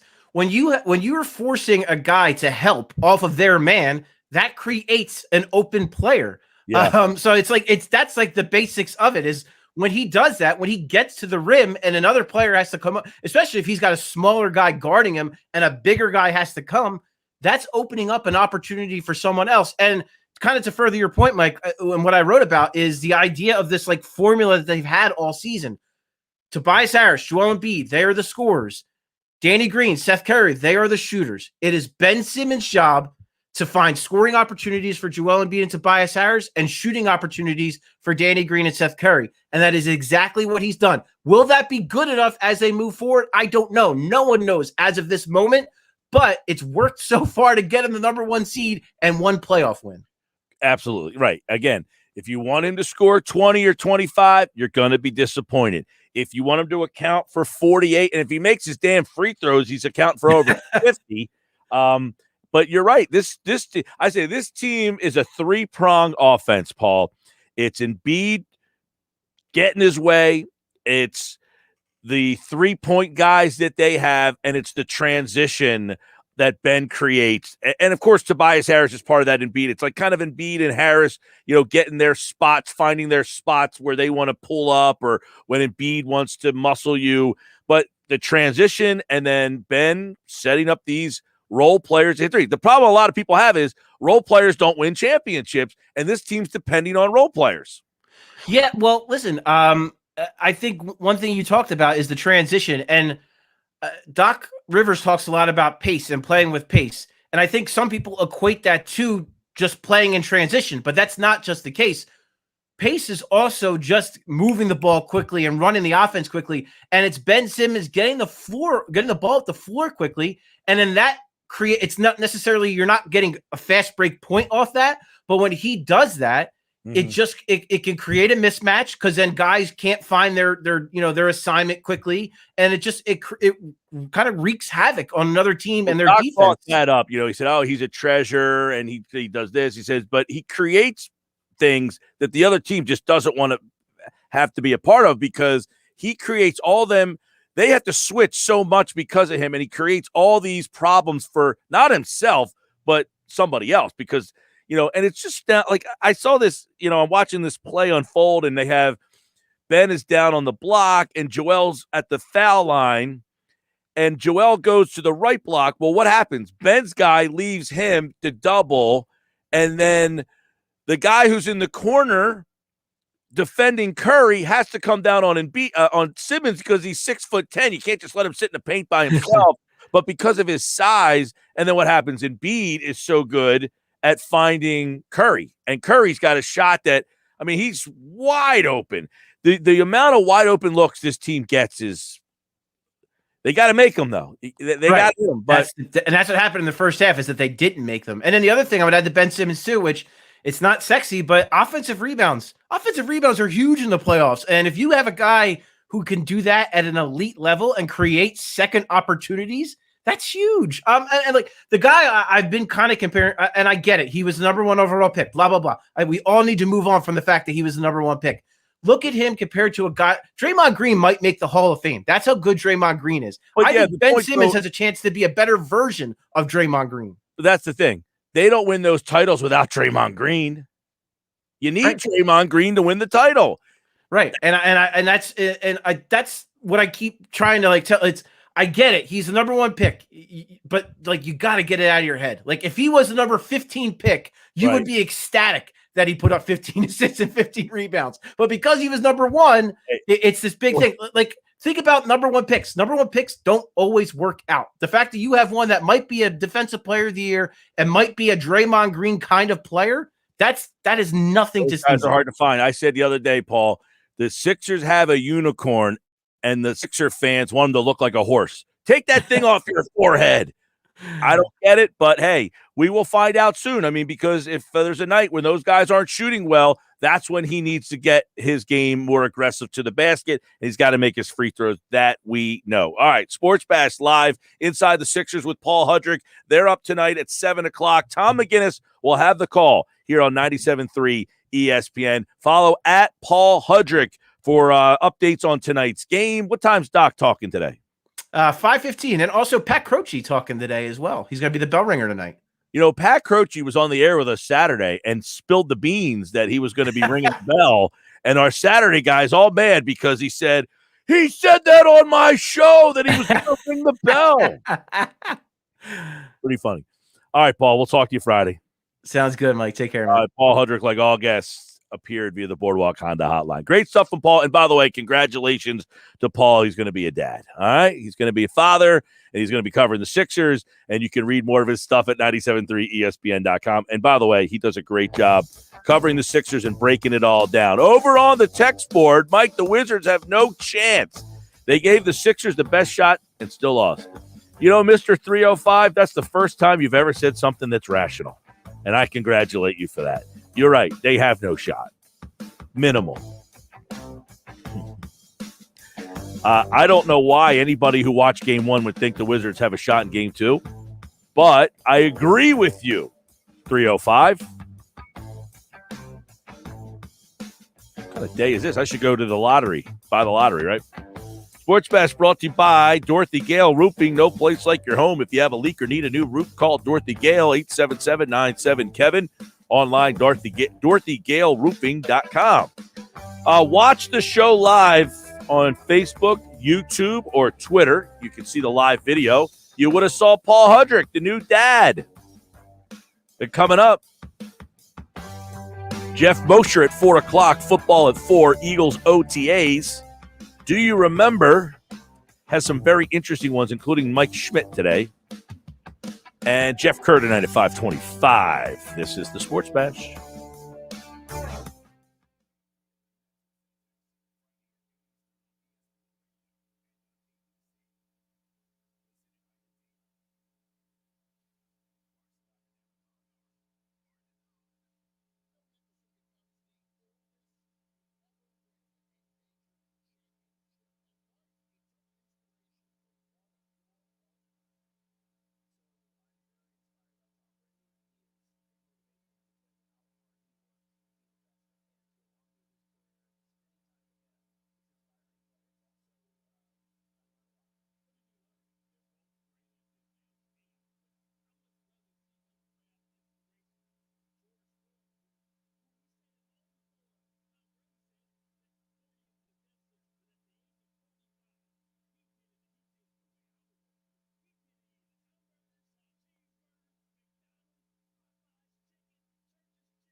It is a Wednesday edition of the Sports Bash, which means later on it's Geoff Mosher for football at 4. Jeff Kerr will talk a little NFL later on as well. We like to lean on the NFC East with Geoff later on tonight from CBS Sports. Candace Buckner covers the Wizards for the Washington Post. She'll join us at 4:40. Do you remember as well? I'm Mike Gill. This is the Sports Bash. Some text messages continue to come in. 609-403-0973. As fans, we want the everything guy. We want MJ or King James. When you have a guy like Ben that can't shoot at all, it's tough to watch. Well, I don't know. Do you like winning games? Isn't that more important than a guy who just kind of, Jahlil Okafor did a lot when he was here. Michael Carter-Williams was the Rookie of the Year. He did a lot. He scored a lot. He dished out assists. You can have Michael Carter-Williams back. You want that? That's what you just said, essentially. I would rather Michael Carter-Williams than Ben Simmons. Michael Carter-Williams scored. He was the everything guy. He kind of, Michael Carter-Williams, his rookie season with the Philadelphia 76ers, I mean, he won a Rookie of the Year. And then people got mad when they traded him because Sam Hinkie realized that he was just a guy. He played well here. He did everything. He scored 16.7 points per game. He averaged 6.2 rebounds per game, and he averaged 6.3 assists per game. But he had poor shot selection. He didn't help anybody else on the team get better. And he shot 40% from the floor. Essentially, he was a bad basketball player. Shot 26% from three. Didn't get to the foul line all that much, and when he did, he only shot 70%. Now, I take Ben Simmons shooting 70%, but that text message says, we want an everything guy. Michael Carter-Williams scored almost 17 points, had 6 rebounds, and 6 assists per game. Those numbers are, I guess, better than Ben Simmons. Michael Carter-Williams' team won 19 games. Ben Simmons has won 50 games multiple times. You take Carter-Williams, I'll take Ben Simmons. Thanks for playing there, pal. 609-403-0973. Simmons is a good player. I think he's too inconsistent and limited on offense to be considered a great or special player. Yet Luka may not be the defender Simmons is, but he does all of what Simmons does on offense and can score. I think Luka is special. Simmons is good. There's nothing wrong with being good. There's a lot to say. There's a lot to unpack with that that's accurate. I think Luka's the difference with Luka Doncic, okay? It's an interesting comparison that you brought up, Glenn. That's Glenn and EHD who brings that up. But Luka Doncic is how he's interesting here. Luka is, man, he is a very polarizing for the positive because people love Luka, and they should. He's very good. And people don't realize Luka is not a great shooter, right? He is not a great shooter, Luka Doncic. He is a guy, and he's not a great defensive player, right? He's not Ben Simmons defensively. He's a tough guy to defend. He's 6'7", and he's a big kid. And where Luka is interesting is because he's just a more aggressive mindset than Ben Simmons is. And that's really where the separation is. Because Luka goes out there and scores 30 points a game. He scores 27 points a game. And I've said, and we've had these conversations over the years, Ben Simmons could probably score 27 points a game. He doesn't think that that's the best way to win. He's not wrong. Ben Simmons wins more than Luka Doncic does, right? If you look at their careers, Ben Simmons' teams win more than Luka Doncic's teams win. Luka has more points per game. His numbers are better. But he wants to score. Luke is a scorer. He's a scorer first. That's the difference. Ben Simmons is not a scorer first. So to say that one's just a good player and the other one's special, they just have different mindsets. You could be special and not be a scorer. People just feel that you have to score to be special. I don't understand that. Like Dennis Rodman was a special player. He couldn't score against you, Glenn. His offensive game was poop. Terrible. You would take Dennis Rodman and you better say he was a special player. Ben, it's not that he's inconsistent. It's that his mindset is not of a scorer. You keep thinking of if to be special, you have to be a scorer. There's different variations of what a special player is. You know, Bradley Beal scores 30 points a game. His team stinks. There's a lot of guys who can score the basketball. Doesn't make them special. It means they have a different mindset. Bradley Beal's skill set is a shooter. He's a scorer. Ben Simmons is not. It's okay to say, like, if you look at the guys on this team, okay? You look at Danny Green. Take Danny Green, for instance. Danny Green is a average player. He's nothing special. He's not horrible. He's not great. He wins championships because he's a smart player. That doesn't make him special, but he's a guy that won a championship last year. He scored 8 points a game. When he comes here, he scores 9.5 points a game. You know, him scoring 9.5 points a game is one of the highest point totals per game he's ever had. Well, why? He's getting wide open looks. He's getting great shots here. He leads the league in 3 points in the corner. Why do you think that is? Why does Seth Curry come here and all of a sudden Seth Curry shoots 45%? Now, he's a good three-point shooter. Actually, he shot 46% from three. 46.7. He almost shot 48% from three-point range. But he had his highest scoring output pretty much ever. He scored 12.8 points for Dallas one year. He's at 12.5 this year. And the three-point shot that he takes, he averages 5 of them a night. And he gets wide open looks. Why do you think that is? So it's like what Paul was saying, and we were trying to say is, you can be a difference-making player without scoring. I feel like people really can't come to terms with that. Everything is so predicated on how many points you score. I just don't see that.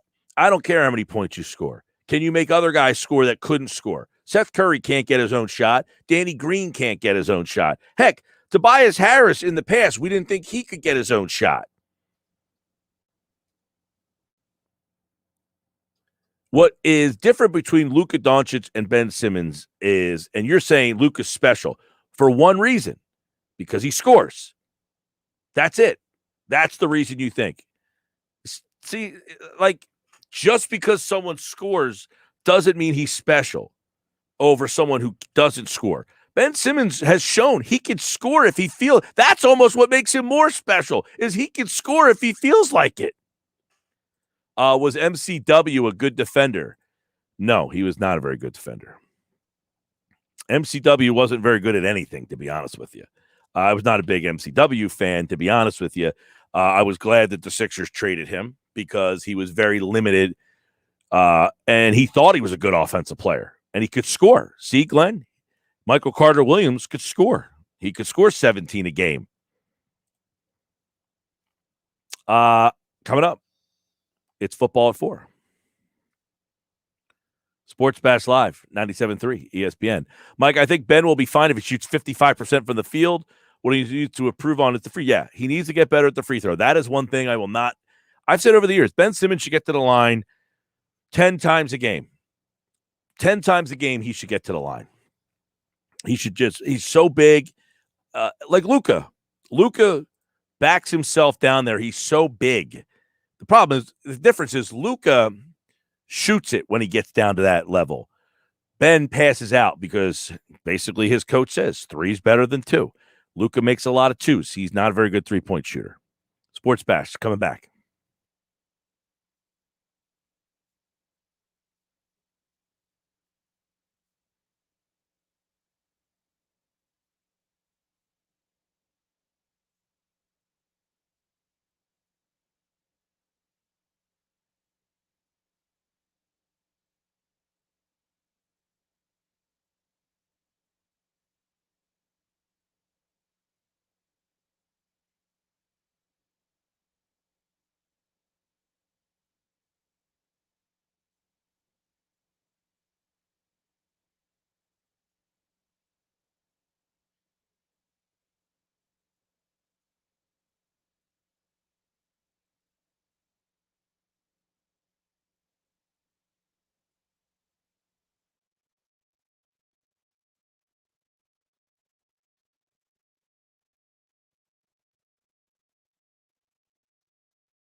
A Town Square media station serving all of South Jersey. This is 97.3 ESPN, home of the Philadelphia Eagles. They've got him! WENJ HD, Millville, Atlantic City. 97.3 ESPN presents The Sports Bash with Mike Gill. It's time for Football at 4 with Geoff Mosher. My personality is I want to win badly. I want to win more Lombardis for Philadelphia and our fans. We got the greatest fans around, and I will do everything possible. Powered by the Inside the Birds podcast. Now, live from inside the Matt Black Kia Studios. This is Football at 4. All right, time for Football at 4. It's powered by the Inside the Birds podcast and is brought to you this hour by PropSwap, America's sports betting marketplace. Sell your sports bet and take your profit. Find out how at PropSwap.com. Download the PropSwap app today. Geoff Mosher's here from the Inside the Birds podcast, which drops tomorrow morning at 9 a.m. You'll get a freshie of the Inside the Birds podcast with plenty to talk about, Geoff, as the Eagles OTAs. A lot of interesting little nuggets coming out from that. I know that Jalen Reagor spoke today, and something that you tweeted out that kind of caught my attention is that, Reagor kind of insinuating anyway that you might see him play more in the slot this year than you did last year. I think he was in the slot about 20% of the time last year, but we might see more of that from him this year. Yeah, definitely. I think you're going to see a wide variety of formations and personnel groupings with this coaching staff. Now that's not uncommon. And if you flash back to this time last year, Mike, I kind of had a report about how the Eagles planned to use Jalen Reagor last year at this time. And part of that was they knew he was explosive, knew he had very good run after the catch ability, and wanted to be able to put him in the slot. You remember Doug said they were going to start him off at Z. I knew that eventually he was going to move to the X because Deshaun Jackson always plays the Z, right? But I also knew they were going to try to put him in the slot to capitalize on that burst that he has when he ball's in his hands across the middle. As we know, Deshaun Jackson got hurt. Alshon Jeffrey, it took him forever to come back. Travis Fulgham blossomed a little there at the X. So you wound up seeing Jalen, who also got hurt, kind of playing different spots. This year, the way I understand it, they want to be very matchup based, which is what you hear from coaches. There are going to be certain teams that play certain looks, and you're going to want to see Jalen on the outside to take advantage of it. There are going to be certain teams that play looks that you'll want a player like Jalen on the inside. There'll be times in a game, Mike, where Jalen will alternate from inside to outside. And obviously with Devontae Smith and how successful he can be, I'm sure you're going to see things that involve scissors routes or mesh routes to take advantage of both of those guys on the same side, creating mismatches for the defense. So I don't want to make too much of it because I've seen the joke that, I thought they drafted this kid over Justin Jefferson because they thought Justin Jefferson could only play the slot. And there were some people who felt that way. But that's not necessarily what's going on here. This is not like a Nelson Aguilar thing where, okay, we know he can't play the outside. He's better in the slot. I think he's definitely going to be moved around a lot.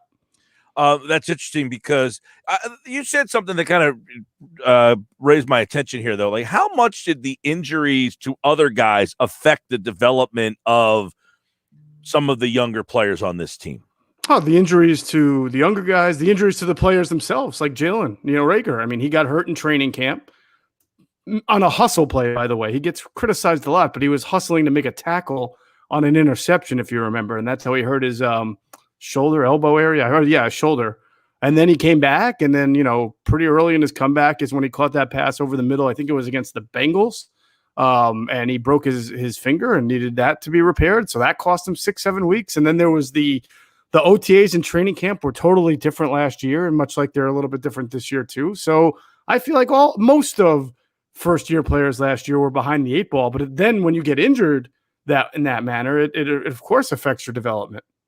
Greg Ward spoke today, and he was kind of asked about what he sees his role being. I don't know that he gave a really good answer, but I would imagine if Jalen Reagor's getting a lot of slot time, what does that mean for him?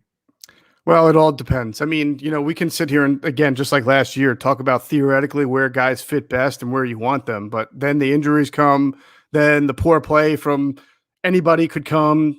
Travis Fulgham was great for 4 weeks, and then all of a sudden he disappeared. So, I think Greg Ward it's always going to be uphill for him, right? Because he's the type of player who's good at what he does, but because he's limited as an explosive player, you're always going to want to upgrade from him. And this year, the Eagles have got Jalen Reagor back and healthy. They've got Devontae Smith, and they have some other players who have some explosion and might be able to play the slot as well. I think it's going to be a fight because he's that reliable, and he's one of the quote-unquote leaders of the wide receiver group. So, I would handicap him most likely to make the team, definitely. But as you're asking, what's his role going to be? That's going to be situational, as it has been. And there are going to be times where you would normally think he'd be on the field because they have a slot receiver out there, but he may not be the slot receiver out there. Yeah, that's interesting because as he even said today, I'm the oldest guy out here, but he acknowledged, hey, but I'm asking the young guys stuff because I'm not a receiver like some of these guys are. So I'm still trying to learn the ropes from some of these guys. I thought that was kind of an interesting moment from him where he's like, well, yeah, I'm just the oldest guy, but I'm still asking these guys what to do. That's okay, because I'm sure Joe Flacco sometimes will ask him what it's like to play quarterback, right? Because he was a quarterback in college. Hey, what's it like to be a running quarterback? Can you give me tips on how to do a little read option here, Greg? No, I don't know that goes on, but I think that just shows you, though, Greg Ward is a pretty humble guy. He's a pretty honest and candid guy. For a position that's considered a diva position, I don't think he's at all a diva, even though he has been a quarterback. He's been a great leader for this team and a really good story.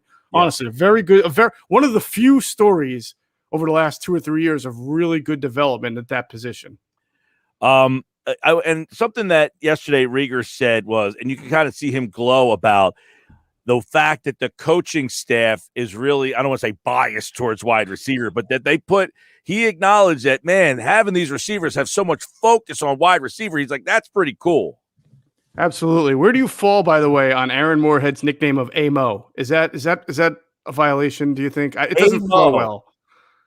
Yeah. A-Mo doesn't. It's not like A-Rod or KG. I don't know. I also think JG for the defensive coordinator just doesn't have a good flow like JG. I don't know. KG I can get with. They haven't been here. Well, Moorhead was here last year, but JG hasn't been here long enough yet. Yeah. Who was it that said Macho Harris had to earn that nickname? Victor Harris had to earn Macho Harris. I think it was it Jim Johnson who once said that? So maybe these guys got to earn their Macho Harris is a great name. That's a good name pool, though. Where's that? Yeah. Virginia Tech. Yeah, he didn't play like a Macho Harris at the NFL level, though. That was the only issue. But yeah, we've talked about the whole like kind of wide receiver cocoon here, right? Just like with quarterbacks, Carson's first 2 years where he had DeFilippo, Frank Reich, Doug Peterson, he had that nice little cocoon of quarterbacks to be his mentor and serve tutelage. I mean, I think that you see that with wide receivers because not only was Sirianni a wide receiver, Aaron Moorhead played college and NFL wide receiver, and also Kevin Patullo, who's the pass game specialist. He's kind of Nick Sirianni's right-hand man. He was a wide receiver in high school and college. I think he moved there from quarterback to wide receiver. So 3 guys with experience at that position. We've said it a lot on Inside the Birds. If wide receiver is not developed, if wide receiver play is very poor, you'd almost have to think it's more on the scouting and than it is on the coaching, because this coaching staff really should have no excuse not to develop wide receivers. Oh, I think that's a great point you bring up, and we've brought it up. Is we indicated that you have Howie Roseman kind of saying, "Hey, we're excited to see these guys with our new staff." And people taking shots at Roseman that you drafted JJ, you drafted Reagor, and these guys have been bust. And it's almost him saying, I don't think they've been bust. I just don't think they've been developed. We're about to find out. Yeah, this is a big year for a lot of those guys, especially the guys who were rookies last year, not just Reagor, but Watkins, Hightower, just that whole group, because the big theme right now is the Eagles really don't have a veteran wide receiver. And they had 2 veterans last year. Neither of them were healthy.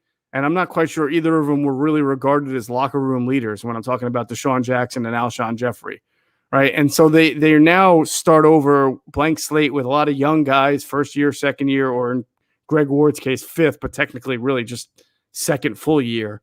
And there's not a whole lot of guys there who can take somebody under their wing. So what this coaching staff has to do is be that father figure for these wide receivers in a sense. And these wide receivers, Mike, have to mature, have to grow up, have to be 100% committed to football every single second of the day, like the best of the best are, so that they can reach their fullest potentials. Geoff Mosher, Football at 4. I want to ask you about a little bit of defense here. A lot of the defensive guys were kind of speaking today, one of which is Rodney McLeod. And I guess he's kind of an unknown. He had the ACL, and we're just assuming, hey, it's going to be him and Anthony Harris back there at safety. Because if it's not Rodney McLeod, they don't have a lot of – that's another position where they don't have a whole heck of a lot of depth. It would seem they have, though, 2 suitable starters, unlike the corner spot. But where is McLeod at this stage, and where does he see himself by kickoff? Yeah, Rodney had kind of, I don't want to call him mixed messages when he spoke today, but he said that he's doing well and he's 100% confident in his abilities and the way he's working to be able to be back by week 1. But he also said, that that's a medical decision. You just never know. So he made it sound like it's more of a mentality than anything. He just wants to be, his mentality is if I do everything I'm supposed to do, I'll be ready by week 1. Obviously, the human body sometimes doesn't agree with the mind. So we'll have to hope and the Eagles will really hope that he can be ready for week 1, because like you said, if he's not ready, I don't know who's the next star. I don't know if it's Kevon Wallace. I don't know if it's probably a rotation. Last year, Marcus Epps is a guy that earned some playing time early because they really were impressed with him, but then he went on the COVID list for quite a while. So he's got to kind of endear himself to the new staff. Avonte Maddox is a guy who, played well as a rookie when put in that free safety spot when McLeod got hurt 2 years ago. In fact, you can argue that the best Avonte Maddox has played as an Eagle has been at that free safety spot. And maybe if Josiah Scott winds up being a real nice, pleasant surprise, who's a better slot receiver, then you start to think about Avonte Maddox back to safety. I don't know. I'm spitballing, but you're right. If McLeod can't play, it opens the door for any number of possibilities. Well, it's sad that you have Avonte Maddox almost playing 3 spots, and you're like, my God. I mean, if he has, because at this point, wouldn't you almost say he has to be the outside corner?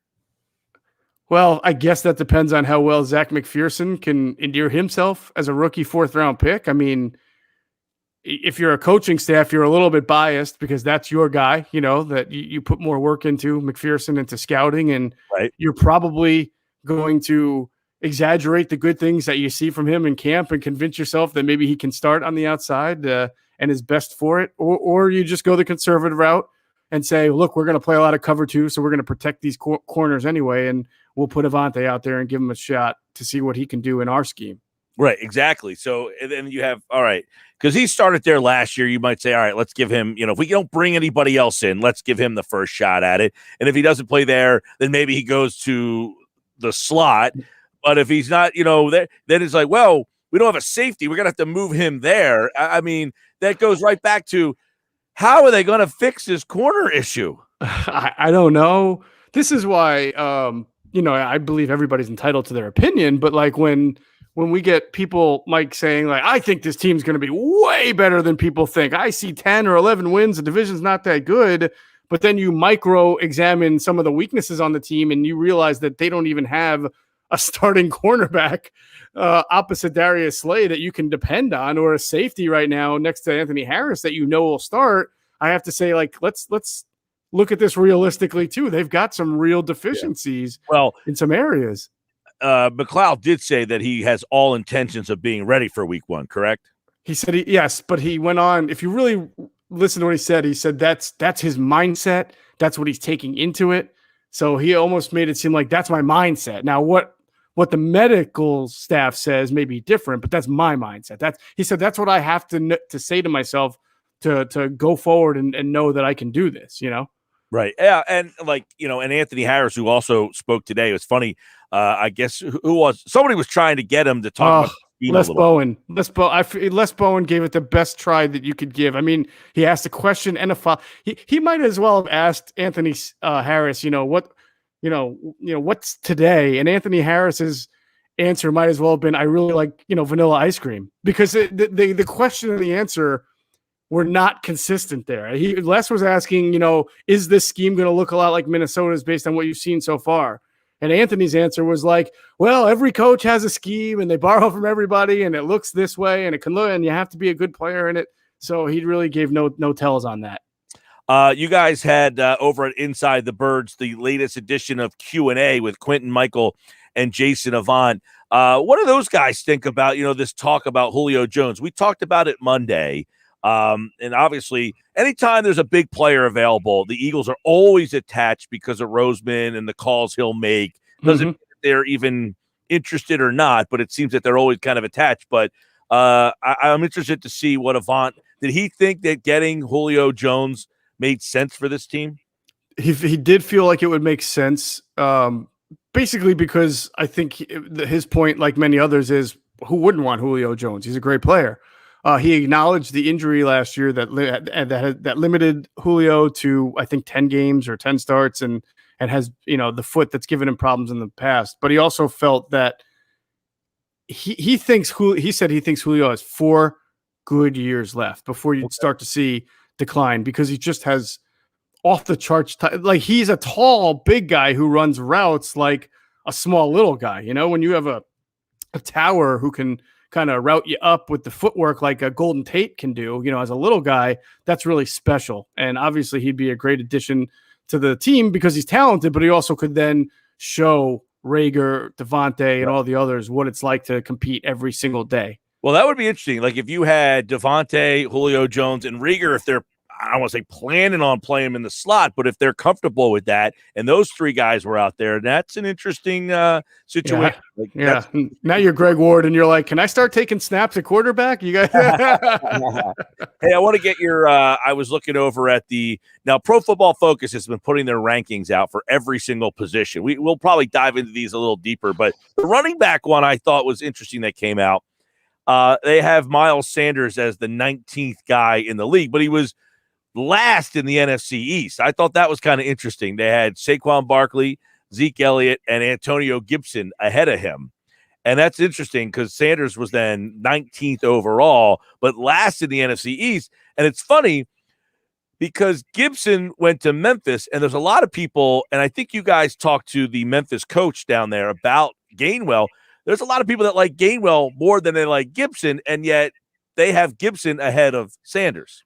Well, I mean, I haven't heard that. I don't know how you can't like Gibson's potential at 230 pounds, running a 4.38, who played mostly wide receiver at Memphis and then wound up being what I thought was a pretty good, not just outside the tackles, but also between the tackles runner for Washington last year. I mean, I don't remember his final stats. I think he went over 1,000 total yards, but by the end of the year, last 4 or 5 games, Antonio Gibson looked like a really special dual threat running back with great speed, good power, good eye vision. So I'm not surprised that, based on just what you saw from him as a rookie, knowing he hasn't even played that position that long, that people would have him ranked fairly high because the sky is the limit for him. Gainwell's different, right? He's not 230 pounds. He's 200. But what he probably does even better than Antonio is just run wide receiver routes. Antonio could do that too, and he did at Memphis, and he caught a lot of balls. Again, he was a slot receiver there. But Gainwell is almost built to just double move you and run wide receiver patterns, almost like Brian Westbrook would do. But the thing about Gainwell is, and even the Memphis coach Ryan Silverfield admitted it with us, by not playing last year, opting out, he didn't have the opportunity to work on his pass protection. He didn't have the opportunity to work on being a between the tackles runner. Those aren't his strengths, which is why he was a 5th-round pick. If he had gone back to college and played, he probably would have been and had a good year, 2nd or 3rd rounder. So there is good potential for him, but I think this is going to be a year for Gainwell, Mike, where he's learning a lot of intricacies of the job and then out there doing what he does best in situations, which is catching the ball. Yeah, it's like you have Miles Sanders, who, everybody kind of looks at as this maybe like this every down type of back. And I know he didn't catch the ball that well last year, but his rookie year he caught the ball better. Then they brought Kerryon Johnson in. You have Jordan Howard here. You got Boston Scott. We talked a lot about the receivers this week because of the nature of where they were drafted, but the running back room is going to be quite interesting. It is. It's one of the competitions we've talked about. This year, camp is going to be fun because there's competition, maybe not for starting jobs, but as we mentioned, the number 3 safety, the number 2 corner, the slot corner, 3rd and 4th. Well, not 3rd and 4th D end. That's pretty much settled now. But the D tackle spot. Can Milton Williams be the number 3 D tackle? And obviously, I think so. Yeah, absolutely. He was a big fan. And of course, running back. I mean, yeah, Miles Sanders is going to make the team, but what's it going to look like after Miles Sanders, who's been hurt? He was hurt last year. I think even his rookie year, he had some hamstring issues in camp. So you always got to wonder who those second and third guys are going to be. All right. More football at 4 tomorrow. Adam Kaplan is here. And, of course, he, like all guests, Geoff Mosher today, appeared via the Boardwalk Honda hotline. Don't forget the new Inside the Birds podcast. It drops tomorrow morning at 6 a.m., wherever you get your podcast. Check that out, and then check in on football at 4 tomorrow right here on the Sports Bash. All right, Mosher, take care, man.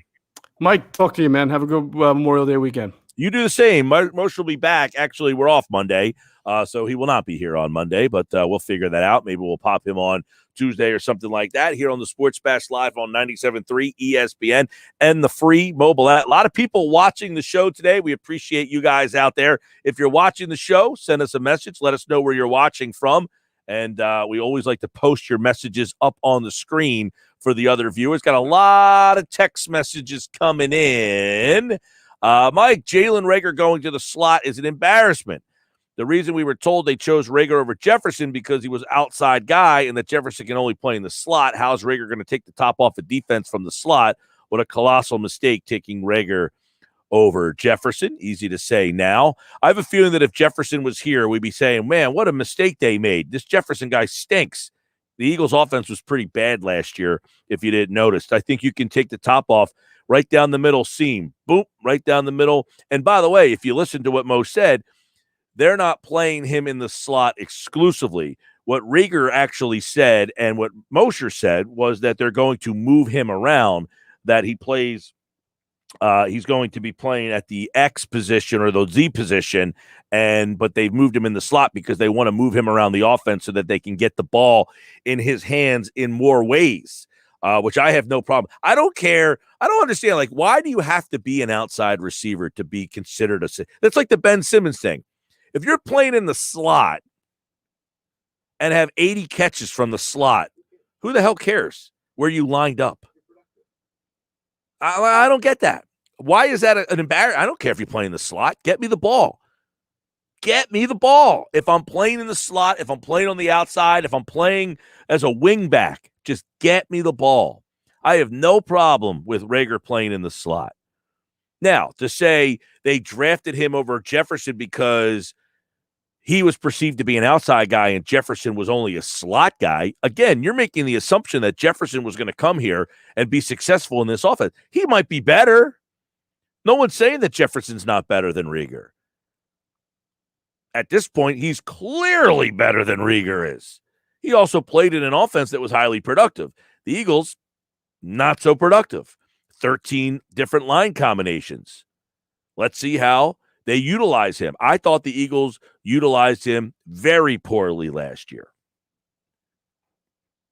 609-403-0973. We'll get to more text messages. We'll take your post for the rest of the day on the video stream. Sports Best brought to you by your Delaware Valley Acura dealers. For some great deals on Acura's award-winning lineup, shop online at DelValAcuraDealers.com. I'm Mike Gill. This is the Sports Bash on 97.3 ESPN, the free mobile app. And don't forget, you can watch the show live on Facebook, YouTube, and Twitter. We got a lot of messages coming in we'll address coming up a little bit later. But on the other side, do you remember this day, May 26th? Mike Schmitz in this one. We'll tell you what happened. And the Flyers, by the way. Next.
right, do you remember? These are things that happened on this day, May 26th, throughout the sports world. Got some good ones today. I think you're going to want to stick around for, Josh. All right, these are things that happened on this day, May 26th, all throughout sports history.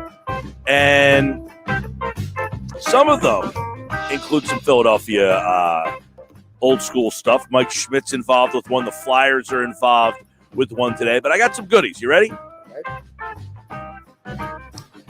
All right, on this day, May 26, 1987, down 107-106 to the Pistons. The last seconds of Game 5 of the Eastern Conference Finals at the Garden. Larry Bird stole Isaiah Thomas's inbound pass and tossed it to Dennis Johnson, who made a layup with 1 second left.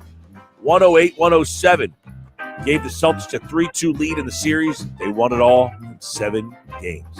Larry Legend, man. I've argued multiple times that you think Larry Bird was good in the 80s. Imagine what he'd be like today. I mean, you can't even touch anybody today. Yeah, Larry would be one of those guys that today's game would help him out a lot. Yeah, and today's medicine, by the way, too. That's true. He had those back problems. Yeah.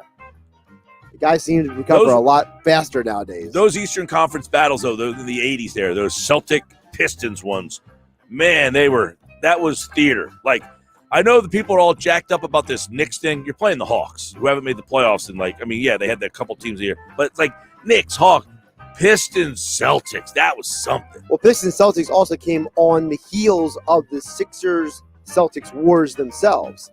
So because the Celtics were that team that everybody was going after. Right. For years, you need a team to go after. There's no team to go after. For years, it was Celtics Sixers, and then all of a sudden the Pistons came along. So by the point of the late 90s, the Celtics were so beat up from about 10 years of going to war. Well, and then the Pistons came around, and then they became the foil for the Bulls. That's right. And then the Bulls became the foil for everything else. Well, nobody ever foiled them. They couldn't. Right. 1990, May 26th, the Phillies retired Mike Schmidt's number 20.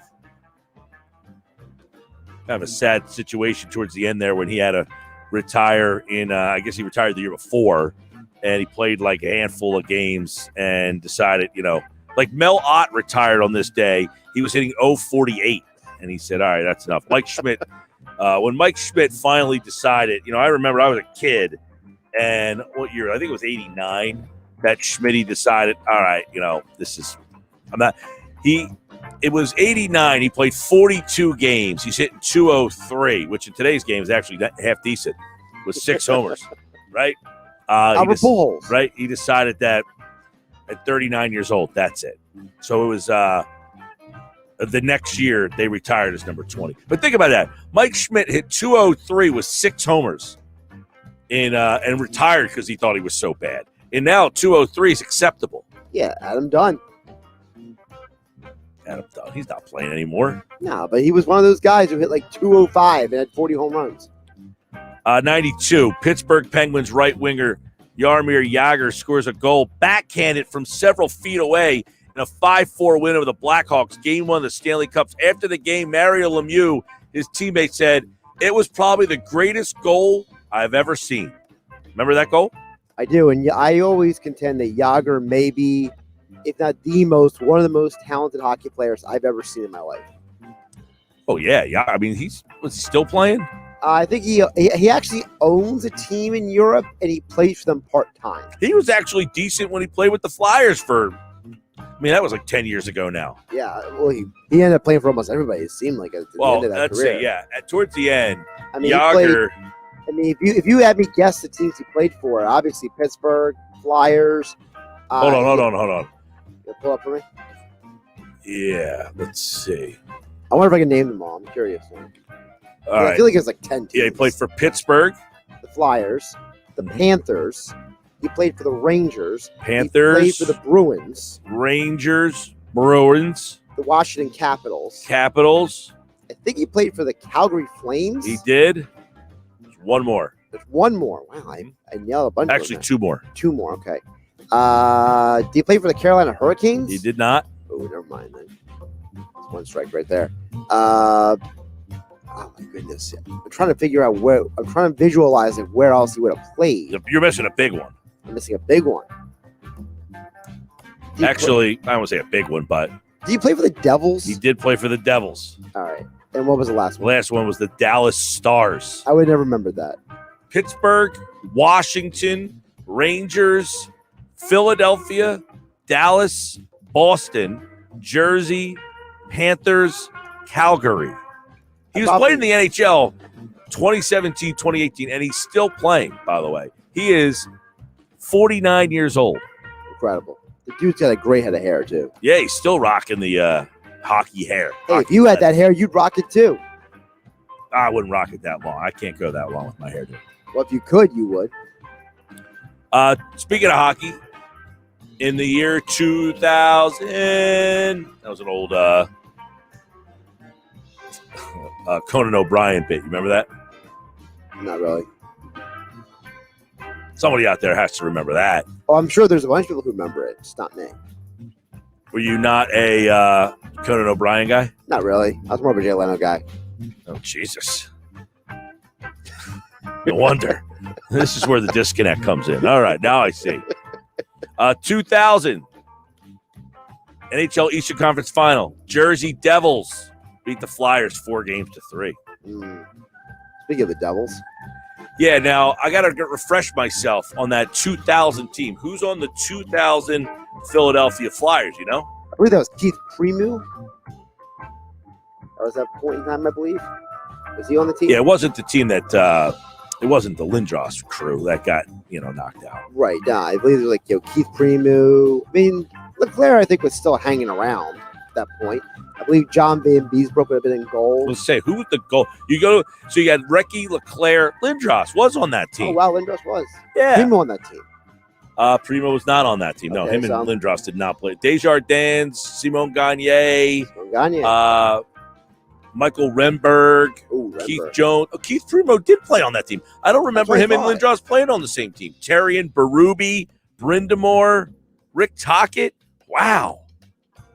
Van Beesbrook. Yeah, I got the goalie. Woo! And Boucher. I got the goalie. How about that? They lost in game set. I don't remember the Primo group. I don't remember Primo on that team with Lindros. Maybe, let me see something. Maybe because Primo was traded for Brindamore. That's why I thought of Lindros that. Lindros got hurt. He played 55 games that year. Okay. But they got Primo in the Brindamore trade is when they got him. Well, Brindamore and Primo are on the team. Oh, so they traded Brindamore to get Primo. Yeah. Yeah, see, that's what Lindros got hurt and they got Primo. Right, they got Primo to fill the void. I didn't realize that was in 2000, though. Wow, they beat the Sabres in the first round. They beat the Penguins in the second round, and then the Devils beat them in the third round. Durst will be proud of me. I'm proud of you. Thanks. I won my fantasy hockey league this year. Get out. Seriously. I couldn't name a guy on your team.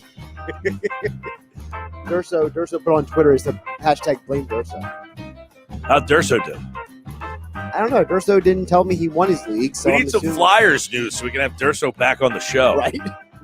Hey, can Flyers do something? Like sign somebody, make a trade? All right, what else we got today? This is a fun one.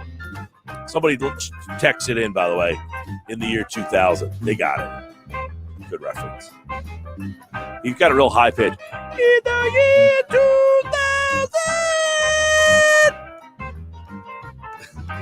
Don't hurt yourself, please. It was in the 90s. There were a lot of things that were in the 90s. They used to do this whole skit of things that would happen because you remember in the year 2000, people thought it was like the world was going to blow up. So they used to do this Y2K. Like in the year 2000. Like people will be flying around, like just nonsense.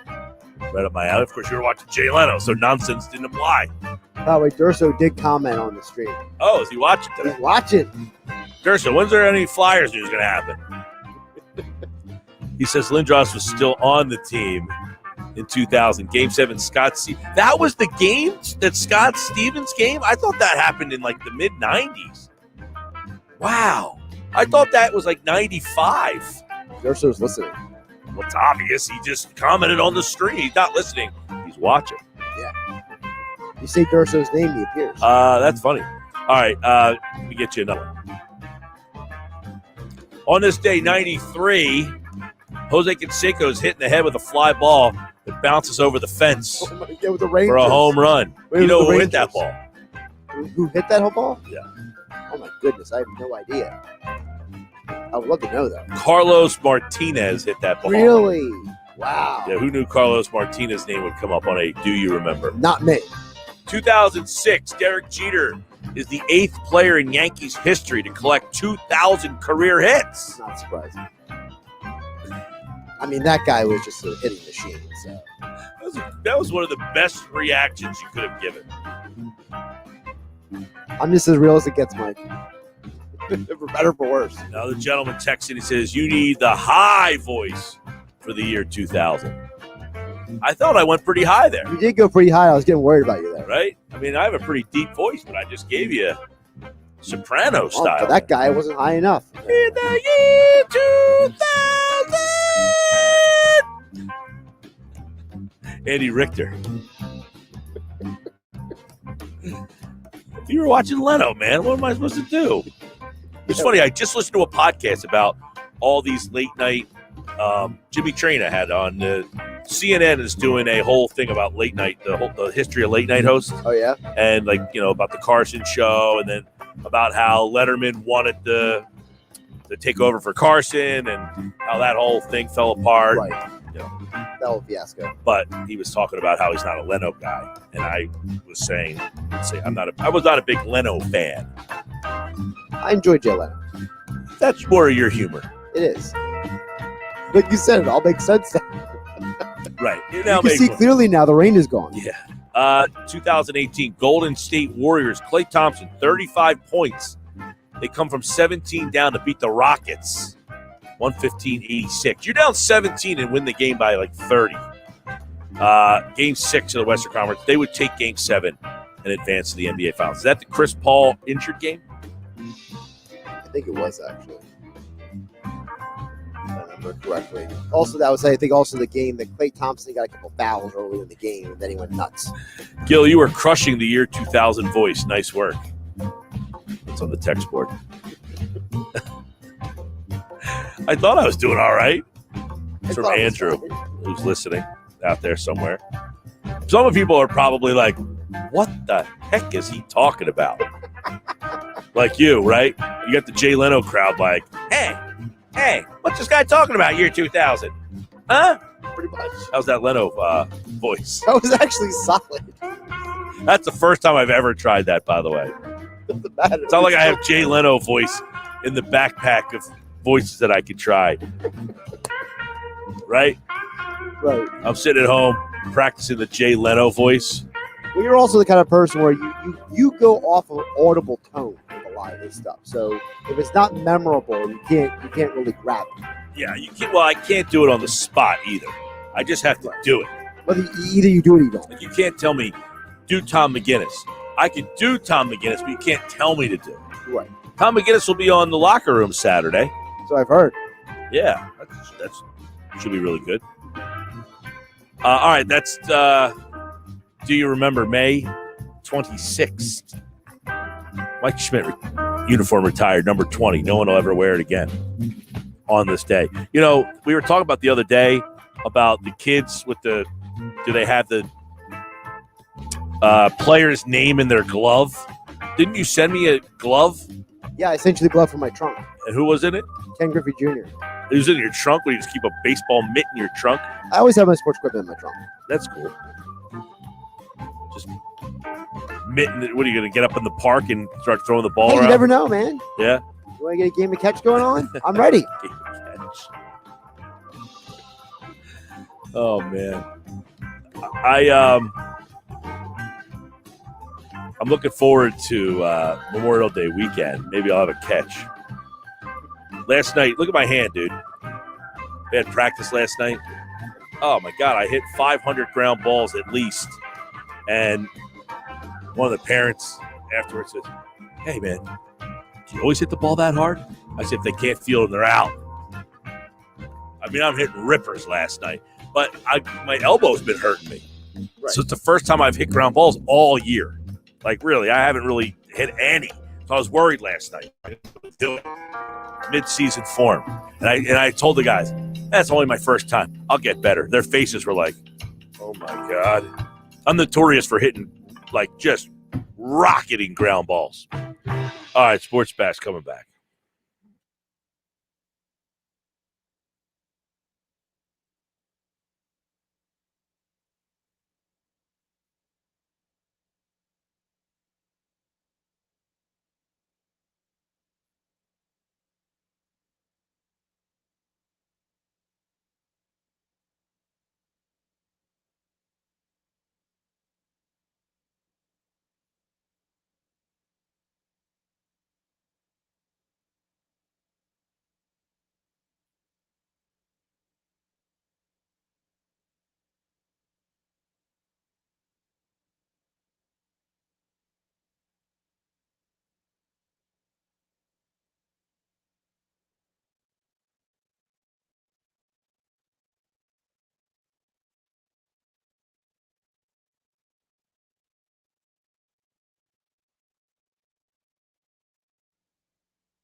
All right, tonight it's game 2. We'll talk a little NBA, a little bit about this Wizards-Sixers matchup. Candace Buckner from the Washington Post does an excellent job of covering the NBA, the Washington Wizards, and she joins us now here on the Boardwalk Honda Hotline on a Wednesday, where the 8th-seeded Wizards are down 1-0. And Candace, I know this has been a very odd season, as you kind of chronicled over at the Washington Post earlier this week about man, what a weird regular season that is. And now it's got to be bizarro world that they played half the 75, 80% of the year in front of nobody. And now you're in a playoff game.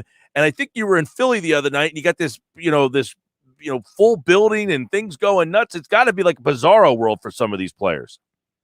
Yeah, especially the ones who are new to this. They have a couple newbies to the playoffs in their starting rotation, and Alex Lynn and Rui Hachimura.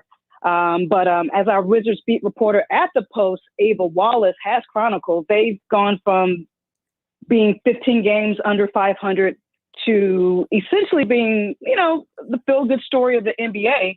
Of course, doing all that stuff as all 30 teams have done pretty much in front of empty arenas. But this team showed a lot of resiliency, but all of that is going to be tested throughout the series. Yeah. Now, the story that you wrote earlier this week for the Post, which was about how the players kind of had like this lonely season. And I thought it was very interesting. Like we still think like, they're playing, they're traveling, they must be living their life, but it doesn't seem that was the case for a lot of these guys. Yeah, I was surprised. The NBA was as strict and consistent with their COVID protocols as any private entity in America, I would say. And I was just surprised at how far things went, to the point that, typically teams, what's regular, a team would take maybe 1 or 2 buses to a shoot around the morning of the game. Now they're taking 4 buses because everything has to be spaced out. Guys are sitting next to empty chairs.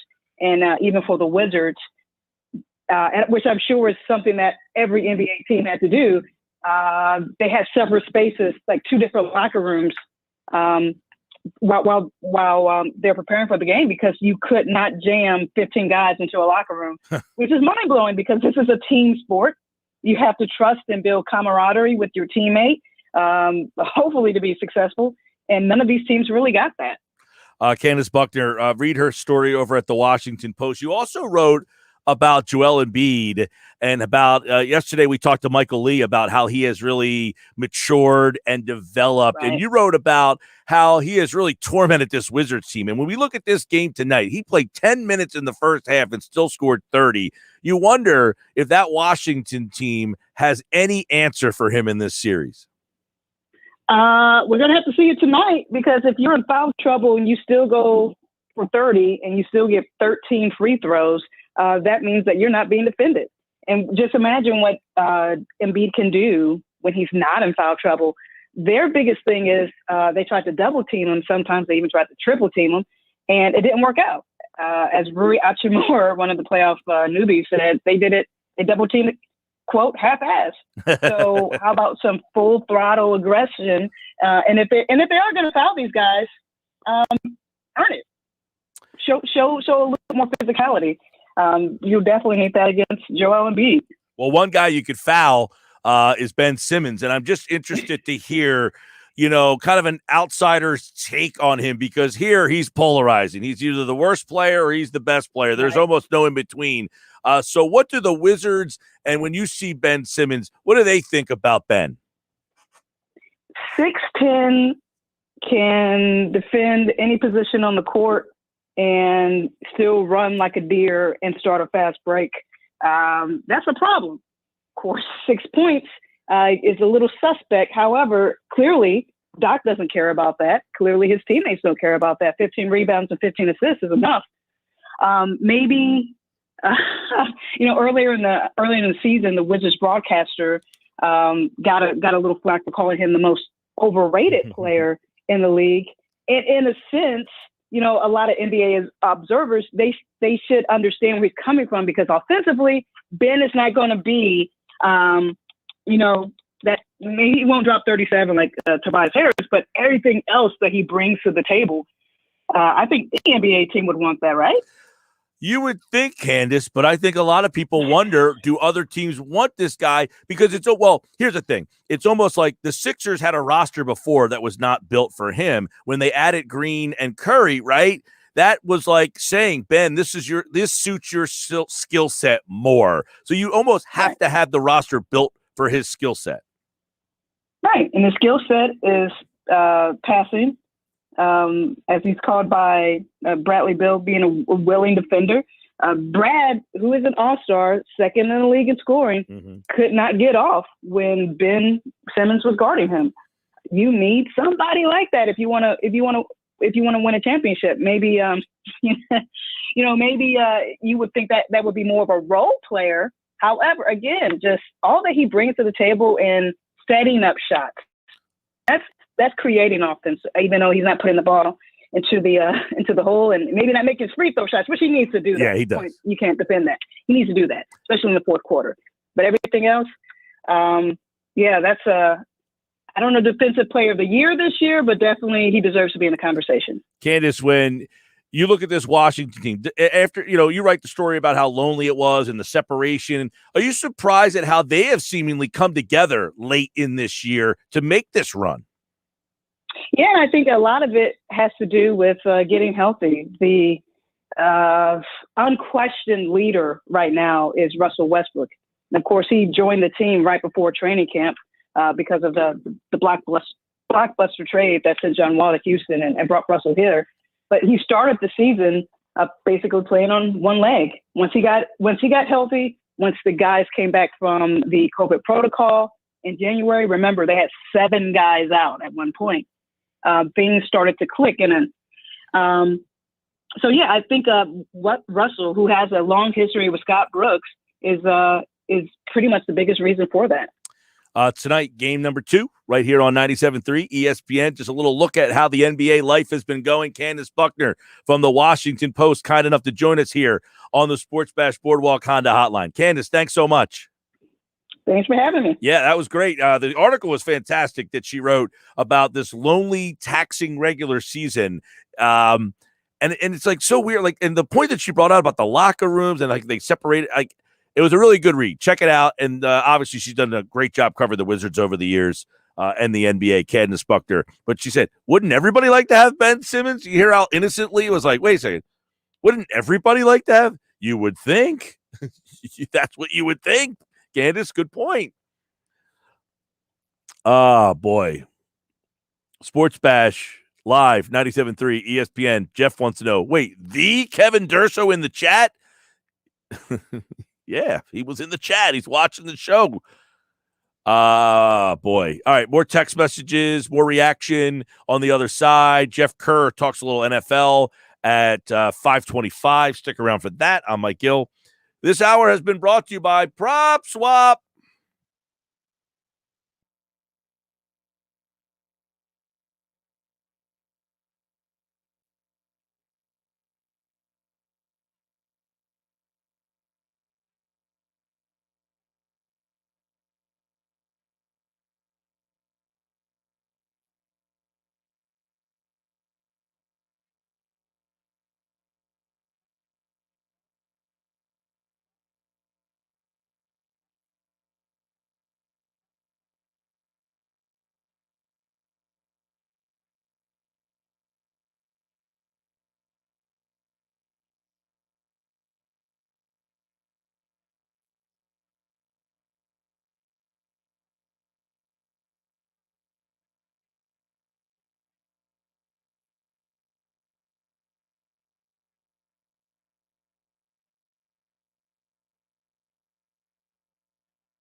right, Sports Best Live 97.3 ESPN. It is a Wednesday edition of the show. And, of course, you out there on a Wednesday can get involved in a couple of ways.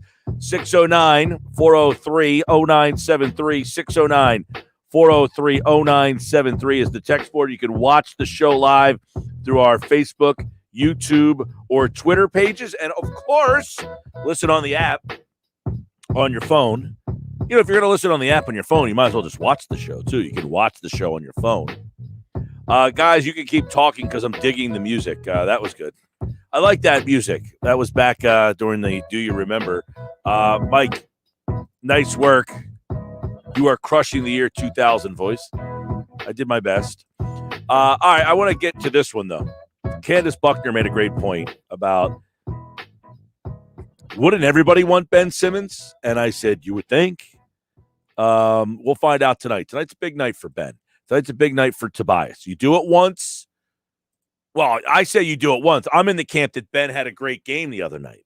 He was disappointing at the free throw line. Yes. Over on the text board, 609-403-0973. Mike, these Sixer fans are idiots who think Simmons is bad. The guy's a true point guard with length that will get you more rebounds than the average point guard. You have plenty of shooters and scorers. Simmons is the perfect fit, you dummies. Yeah, he is a good fit for this team. See, here's the problem, okay? Paul Hudrick brought this up. The problem lies in that he was the number one pick in the draft. If he's not the number one pick in the draft, and this is who he is, you guys would love this guy. The fact that he's the number one pick in the draft, that's where the bugaboo is. This is where you guys have a hard time separating. So I want to go back to the text message we got a little earlier, which talked about Ben Simmons and compared him with Luka Doncic.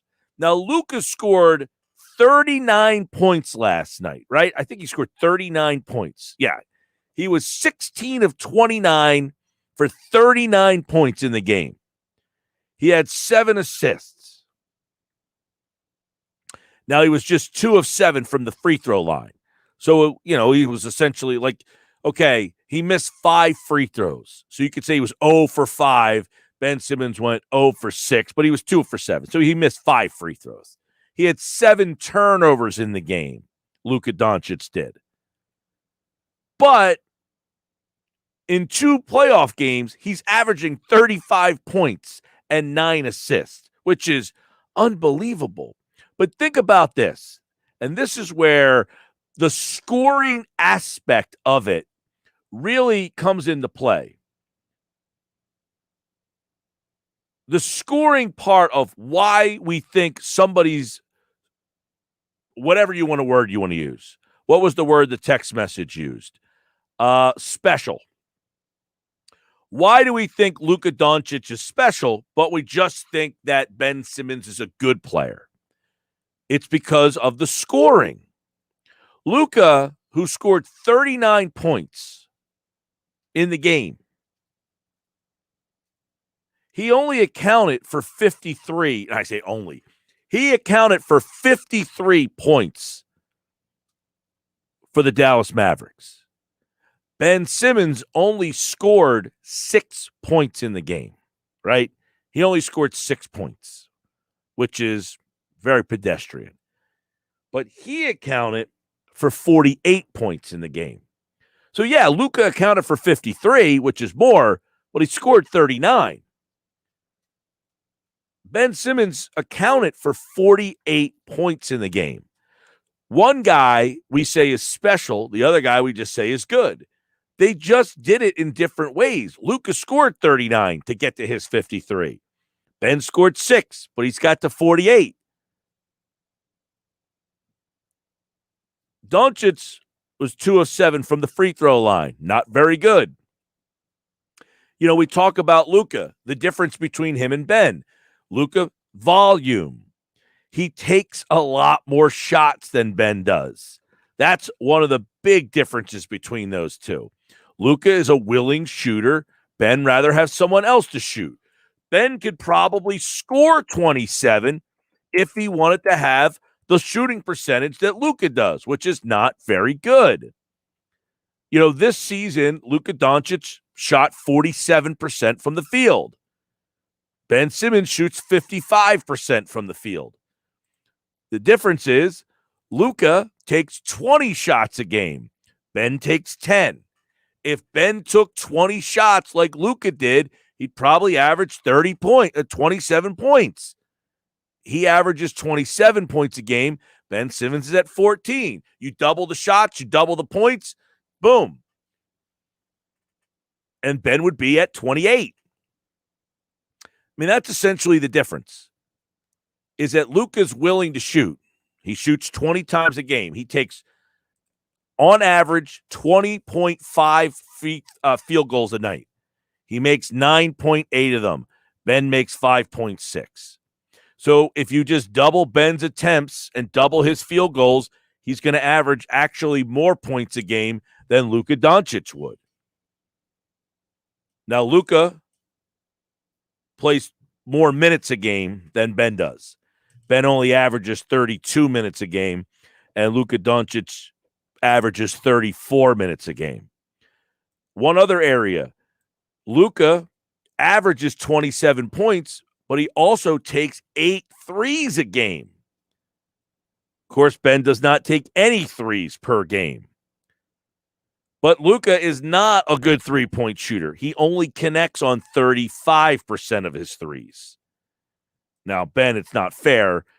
He doesn't really shoot any threes. He connects on 30% of his threes. But 35% is not very good, and 30% is certainly not any good. The one other area you look at is free throws. Luka Doncic gets to the line 7 times a game. Ben gets there 5. So we call one guy special, the other guy's good. Why? Well, one guy takes double the shot attempts than the other guy does. But they both account for about the same amount of points per game. Why? Well, Ben Simmons leads the league in assisted three-point attempts. So when the assists come out, they're making 3 points. A lot of times Luka's assists are only assisting for 2 points. And that's what most of his assists were. 2-point shots. Ben's typically end up being 3 shots. Now, Ben Simmons has been picked as an all-star by NBA head coaches 3 times in his career. I think NBA coaches know what they're talking about. And they say that you guys are not right. And we just kind of broke it down for you.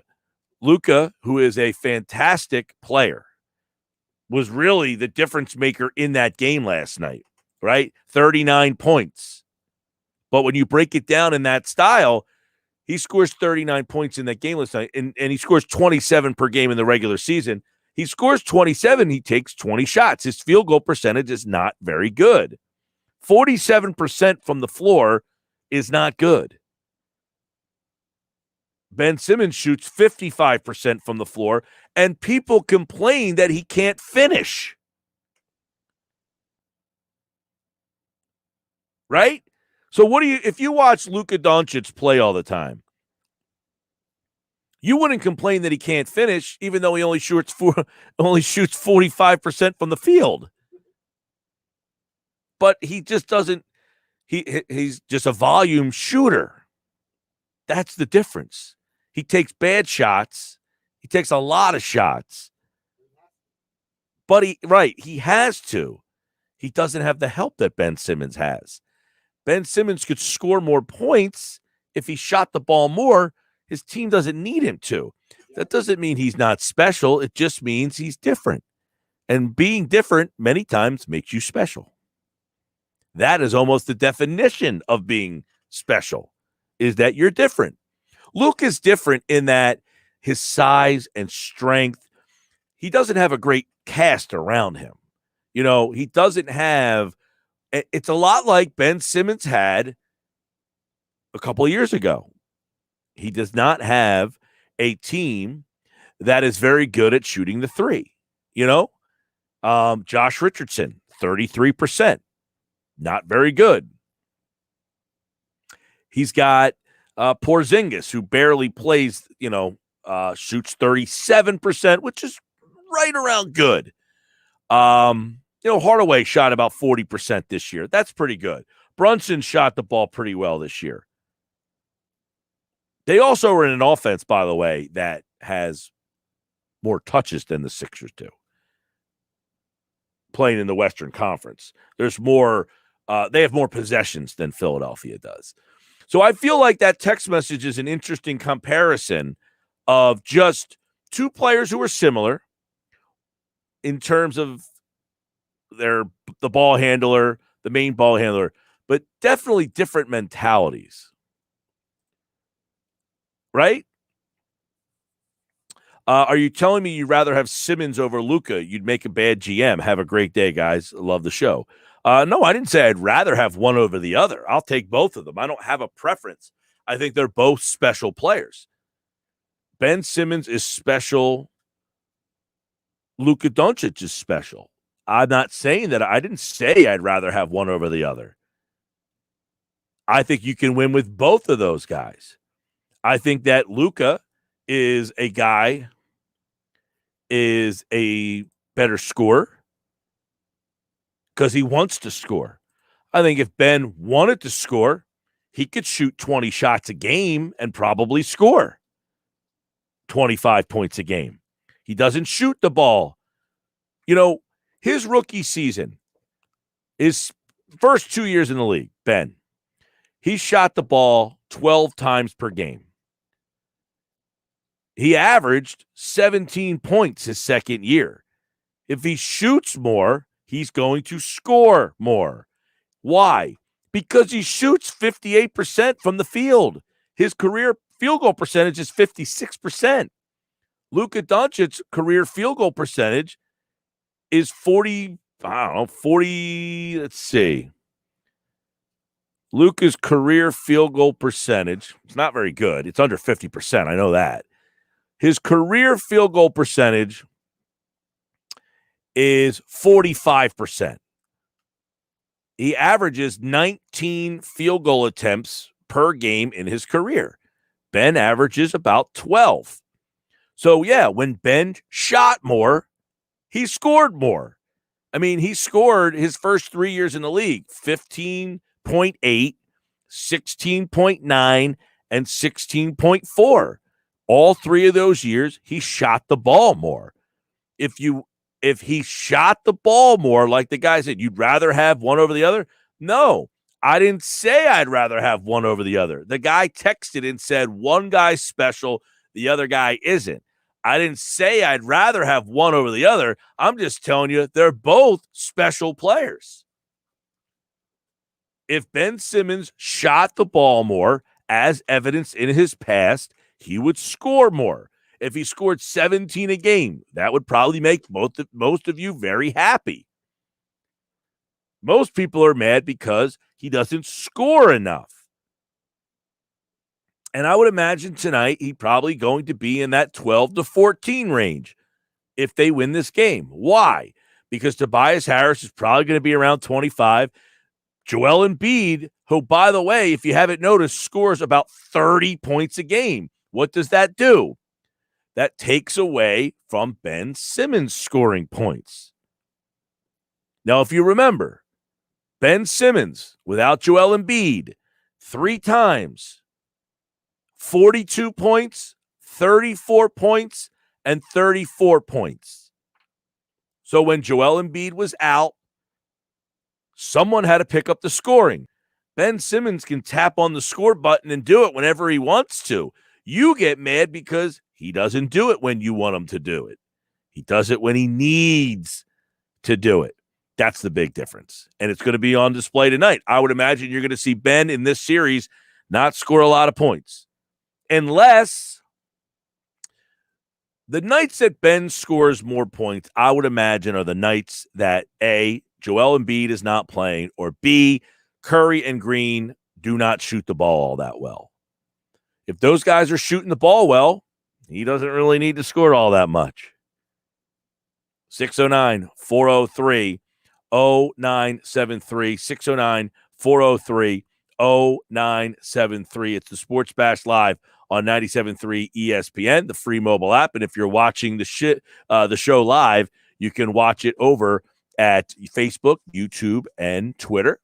And, of course, we will continue to take your comments throughout the show. Jeff Kerr is going to join us coming up in just a little bit. And obviously, we'll talk a little NFL with him. The other thing, we talked about it last night. People don't like to hear facts. When they hear facts, it doesn't help their argument a lot. So they try to take a side to make themselves get defensive about stuff.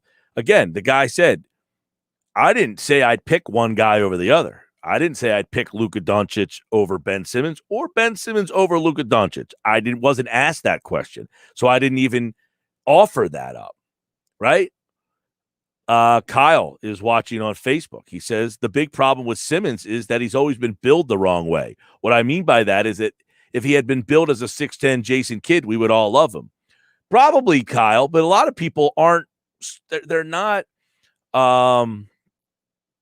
They're just not willing to. Most basketball fans only know one thing. They only know scoring. When a guy scores points, to them that means a guy's good. Alex Burks can score. He's not good. He can score. He can make baskets. That does Jahlil Okafor scored a lot of points with the Sixers. Michael Carter-Williams scored a lot of points with the Sixers. That didn't mean they were good. Right? This clown here, Ryan Robinson, Ben Simmons' field goal would be 10% if he took the same shots Luka takes. Well, he wouldn't take those shots. That's the dumbest comment I've heard yet. Ben Simmons wouldn't take those shots. His field goal percentage is a lot higher than Luka's because Luka takes a lot of bad shots. We just get enamored by Luka's scoring. He doesn't. If you watch him play every season, there's a reason that the Mavericks are a 6 seed, by the way. Right? They're a 5 seed, right? They're a 5 seed. 5. They got Luka Doncic. He's one of the best players in the league. They're a 5 seed. Luka takes a lot of bad shots. It doesn't mean he's a bad player, but his field goal percentage is low. He doesn't take a lot of great shots. He says, okay, Mike, answer the question. Ben or Luka? It depends. Who's on my roster? How am I building that team? Who's around me? If you gave me the team the Sixers had last year, I'd probably taken Luka. That team was not equipped to have a Ben Simmons type of player on that team. If you have the team that you have this year, probably Ben Simmons. I need a guy that is going to let those other guys score. Luka's not a great shooter. I don't want a guy shooting 35% from three-point, shooting 8 threes a game. If you're shooting 35% from 3 8 times, that's not very good. Would the Sixers be astronomically better with Luka? Probably not. You know why, Ryan? Because Luka does not play the same defense that Ben Simmons plays. And this team, if you watched a game, Ryan, it would be helpful if you watched a game once in a while. That's very helpful. The Sixers play a style where defense matters more than what Luka brings. Luka's not a great defensive player. So if you just strictly go off offense, which is obviously what you do, and that's fine. It's okay to be like, hey, I only like scoring. That's all I know. Then you would like Luka Doncic better. That's clear. The Sixers don't play that style. They play a defensive-minded game where Ben Simmons on this team. Now, if you told me another roster, if you told me the Knicks, which guy would I want on the Knicks? Now, the Knicks play a defensive style, but they have enough other defensive players. Their problem is they don't have a scorer. So I would say on the Knicks, I'd rather have Luka because the other guys can play defense, and then Luka can be the scorer. Ben Simmons wouldn't fit very well on that team. Now, he probably would score more on that team, but his problem is he doesn't shoot the ball like Luka does. Luka takes a lot of bad shots, but guess what? I give him credit because he's a willing shooter. We got a lot of people named Robinson in here. Ryan Robinson, not very bright. Brandon Robinson asking fair questions. It's the Robinson Day here on the Sports Bash Live on 97.3 ESPN. All right, when we come back, Geoff Kerr is going to join us. We'll get into the NFC East, what happened at Eagles OTAs today, and more. Sports Bash is brought to you by JCPenney. Celebrate Memorial Day with doorbuster deals at JCPenney on all summer essentials. Shop now through Monday only at JCPenney. Kyle Dubray, you probably bring it up the best. I'd like Luka with Ben. I wouldn't mind that duo, although that's two poor shooters.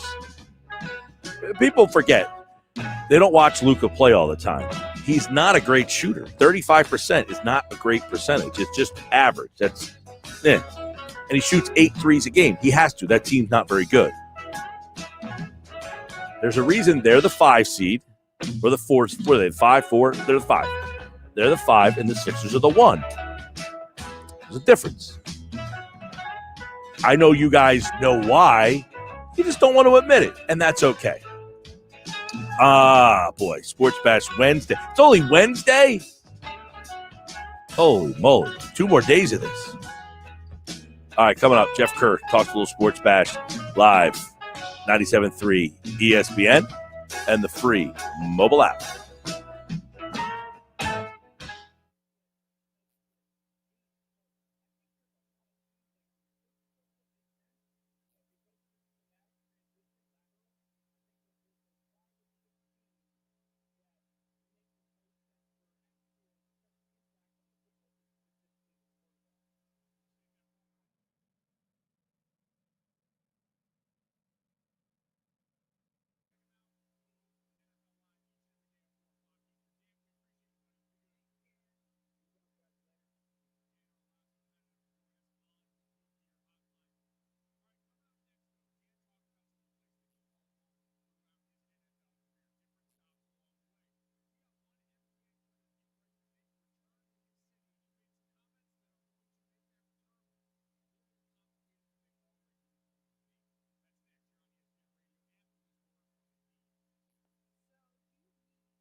All right, don't forget Sixers and the Wizards tonight, 97.3 ESPN. The coverage starts at 7 o'clock, and you can hear it all right here with Tom McGinnis.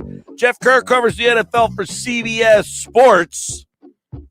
He's with me now on the Boardwalk Honda Hotline as we take a look at some NFC East stuff. The Eagles, I should say. OTAs continuing, Jeff, and I think one of the interesting emerging stories is the wide receiver core here. This Jalen Reagor saying he's going to be playing in the slot more. Do you think he's a better fit in the slot than he would be on the outside? Yeah, Mike, I actually thought he should have been in the slot more last year. He played, I think it was 116, 117 snaps in the slot. It wasn't much of his total snap count. And I was kind of disappointed by that. And I knew the Eagles had Greg Ward, and Greg Ward's a nice player, but we got to be realistic here with this football team. Jalen Reagor was a better fit in the slot last year, but they had to put him on the outside because they didn't have anybody out there. They thought it was going to be him. They thought it was going to be Alshon Jeffrey. Alshon Jeffrey wasn't ready for the year, so they were asking him to do too much. They were asking Deshaun Jackson to do too much. They thought it was going to be him and Deshaun. That obviously didn't work because Deshaun Jackson got hurt again. Travis Fulgham came out of nowhere, but still Reagor was hurt at that time. So really Reagor was behind the eight ball from day one. Didn't really get any preseason games. Really, the only thing we saw out of him the first 10 weeks of the year was that 55-yard catch and that one touchdown catch. And that's really it. And Jalen Reagor in the slot now, you got him, you got Devontae Smith on the outside. I don't know who the other outside receiver is going to be, but I think this immensely benefits his game. Well, what about the people who then would say, hey, you didn't take Jefferson because you said he was a slot guy? Yeah, well, that was a mistake. I mean, honestly, if you want to look back at it, it was a horrendous mistake. I mean, Justin Jefferson had a tremendous year last year. We have 1,400 yards. When you set the record for most receiving yards since the merger, that's going to happen. It's unfortunate for the Eagles, but look, you got Jalen Reagor now. I still think Jalen Reagor is a really talented player, but yeah, it does baffle my mind. Like, that's the reason why you didn't draft Justin Jefferson, because he was a slot guy. Well, you weren't bringing back Nelson Aguilar, so I don't understand, the brain trust of it. What if Reagor comes in and has a really big year in the slot? I mean, is that justifiable then that they made this decision? Because a lot of talk, as a draft pick, yeah. A lot of the talk, would say, hey, they keep misevaluating these wide receivers. Well, let's say Reagor goes in the slot and has, 65 catches for 1,100 yards and 6 touchdowns. Yeah, I mean, honestly, it justifies the draft pick. I mean, because you're Howie Roseman, you could say, see, we told you he could play. We just had to get him under the right coaching staff. And right. I think Nick Sirianni is going to make the most out of that. But, yeah, I'll take 65 catches for 1,100 yards and 6 touchdowns out Jalen Reagor. I'll take 65 catches for 855 yards and 6 touchdowns out Jalen Reagor. I think he's going to make an impact in this offense this year. And, really, I think his success is tied to the success of Jalen Hurts. Yeah, now Reagor said he primarily in the slot. What does that mean for a guy like Greg Ward? I think Greg Ward has a role on this team. I think it's more of a special teams role. I mean, you're going to need depth at wide receiver. I think Greg Ward's job is a little safer than J.J. Arcega-Whiteside's because you know what Greg Ward can provide for you. But I wouldn't expect Greg Ward to come in here and have 50 catches. I think Eagles fans are insane when they actually thought like he was going to provide like all that juice out of the slot last year. It just wasn't going to happen. Like, Greg Ward's a good player, but he's good for wide receiver depth, and let's just leave it at that. Jeff Kerr, CBS Sports. Let's go over to Dallas here. Dak Prescott returned to practice this week. He has been out there. First time throwing. And what are we hearing about and seeing about how he kind of looks? I mean, everyone's just assuming he's going to come back and be the Dak. I'm a Dak guy. I don't think, I'm not like some Eagles guy who think he's saying a good player is a good player. He's not a good player. He's a great player. But will he be the same player? We should keep that young man away from Ben McAdoo, who coincidentally the Cowboys just hired because he's boys with Mike McCarthy, so he's back in the NFL. But I'll say this about Dak Prescott. I always thought he was a good player. I always like getting the Carson Wentz Dak Prescott debate for fun, and I actually thought Carson Wentz took the lead in that once and for all when he beat Dak Prescott in Week 16 of the 2019 season. That was a huge win for him and a huge win for the Eagles. But all jokes aside, Dak Prescott is a really good quarterback. He has stayed healthy for really for the first, 69 games of his career. So 69, 70 games. I mean, Dak Prescott has been an electric player, and he has been the reason why the Dallas Cowboys won the NFC East in 2017. I mean, in 2018, why the Cowboys have made 2 playoff appearances since his rookie year. If it wasn't for Dak Prescott, I don't think this team is as good as they are. Dak Prescott, to me at least, was the top 10 quarterback in the NFL from 2016 to 2020 when he got hurt. Yeah, I look, he might have been the MVP of the league last year had he stayed healthy with the pace he was on. He was on pace for 6,000 yards last year. Yeah.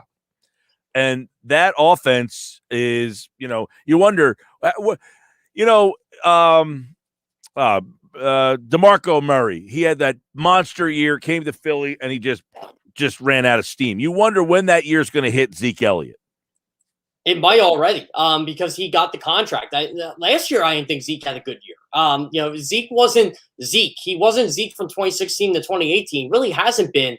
And Zeke's a big boy. Like, I think he can get his career turned around, but the Cowboys' offensive line isn't as good. They rely on Dak Prescott to throw the ball a lot more now. I used to say Ezekiel Elliott carried Dak Prescott. Now I think it's the other way around. I think Dak Prescott carries Ezekiel Elliott, and it puts a lot of strain on him. And they got to get Zeke back to the guy who averaged 4.6 and 4.8 yards per carry, not the guy who's averaging 4.1, 4.2. Dallas just gave him way too many carries from 2016 to 2018, and they're paying for it. And they made the mistake of paying Ezekiel Elliott because they thought he was the best chance to win the Super Bowl, when really Jerry Jones should have gave him the DeMarco Murray treatment and said, hey, thanks for playing.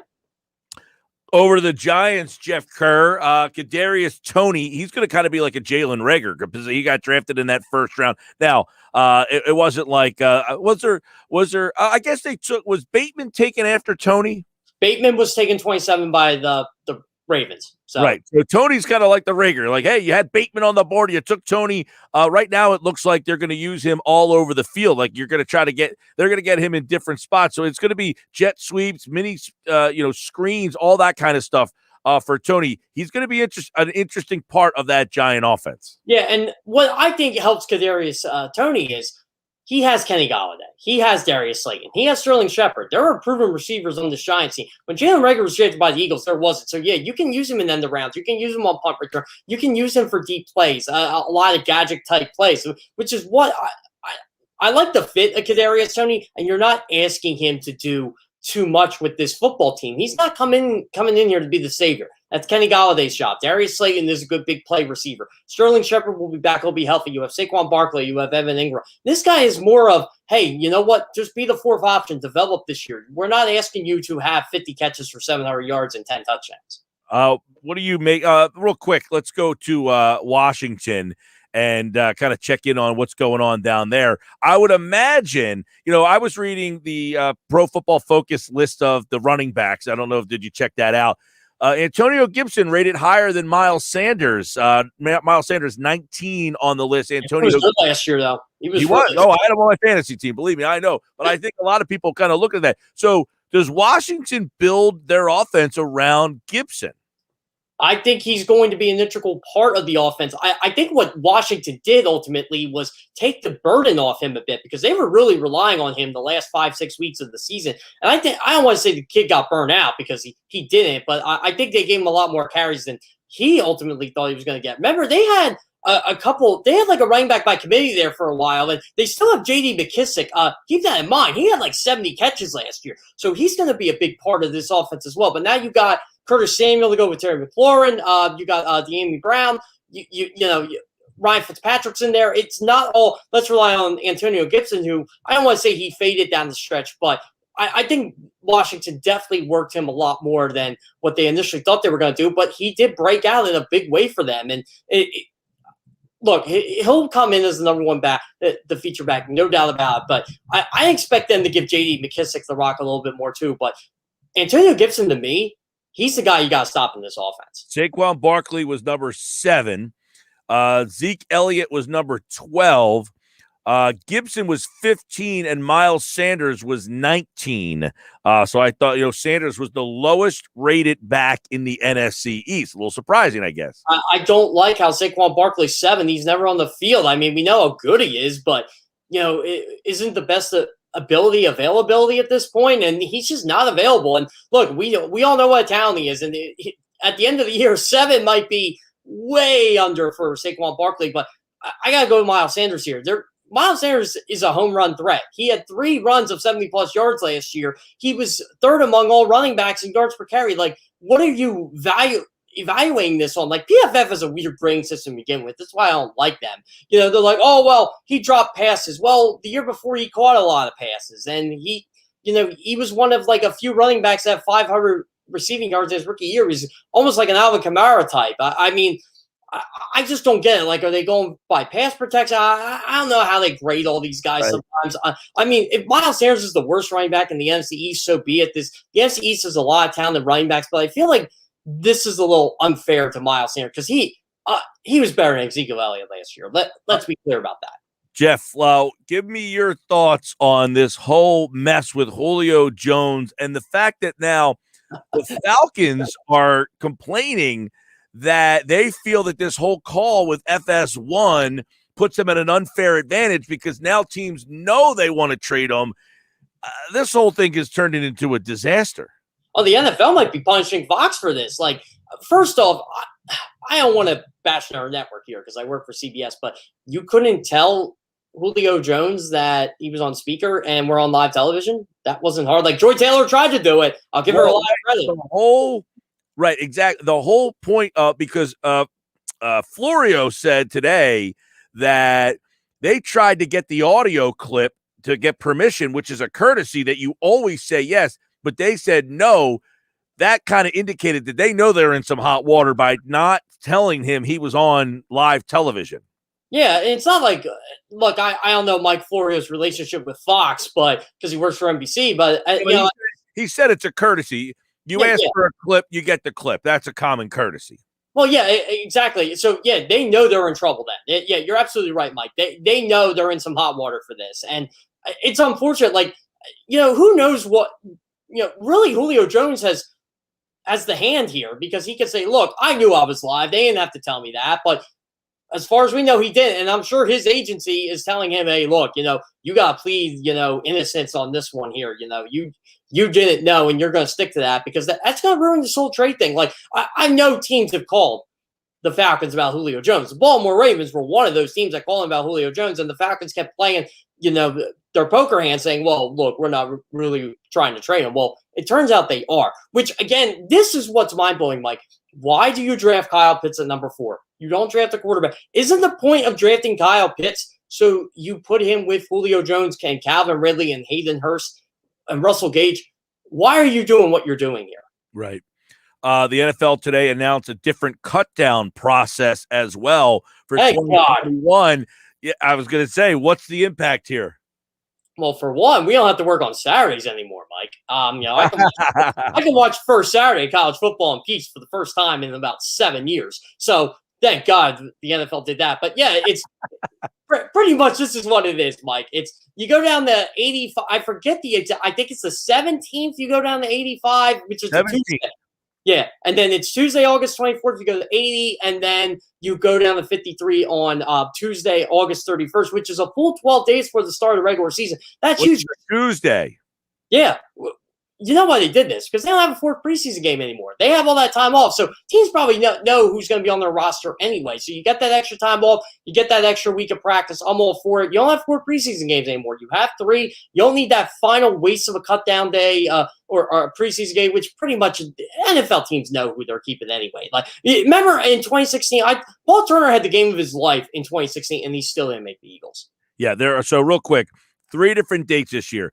Teams are required to trim down to 85 players by August 17th, 80 players on the 24th, and 53. They will get down to the final 53 on the final cut day, which is a Tuesday. So as you said, Jeff, the final cut down will not be on that traditional Saturday. It will be on a Tuesday.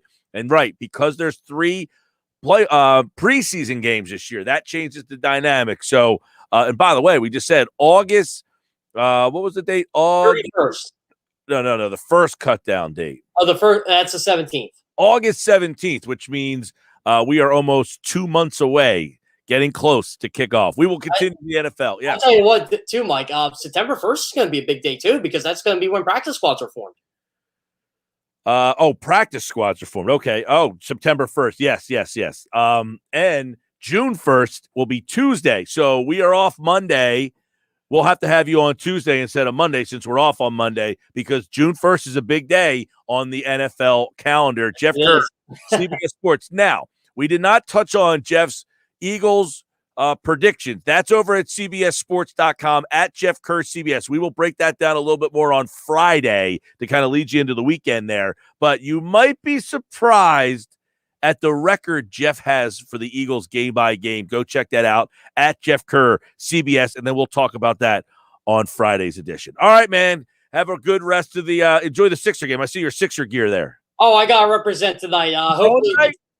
Am I going? No, I'm not. I'm not going tonight. I sold game 2, but were you in the building game 1? Game 1 was awesome. I got a free upgrade for seats. I got to sit 15 rows behind the court. Also, Westbrook's mom is 2 rows in front of me. So fun time. All right, Geoff Kerr, CBS Sports covers the NFL. Thanks, Geoff.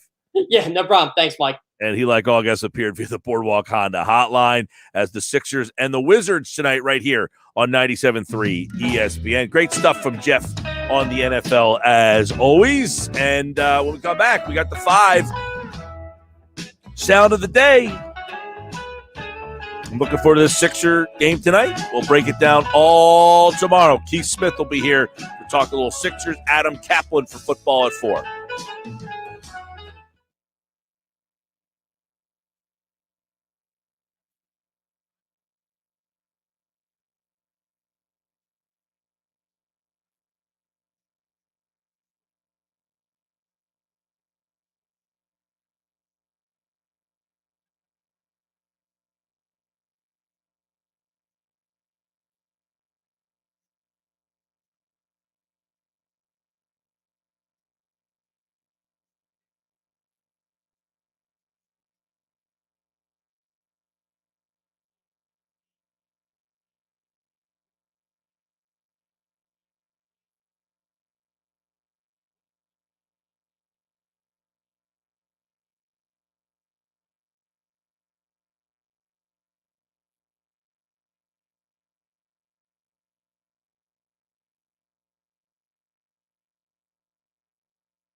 All right, here we go. Getting ready to wrap up the Wednesday show. Game night's up next. Dave Weinberg and Kevin McCormick. Is McCormick in the arena tonight?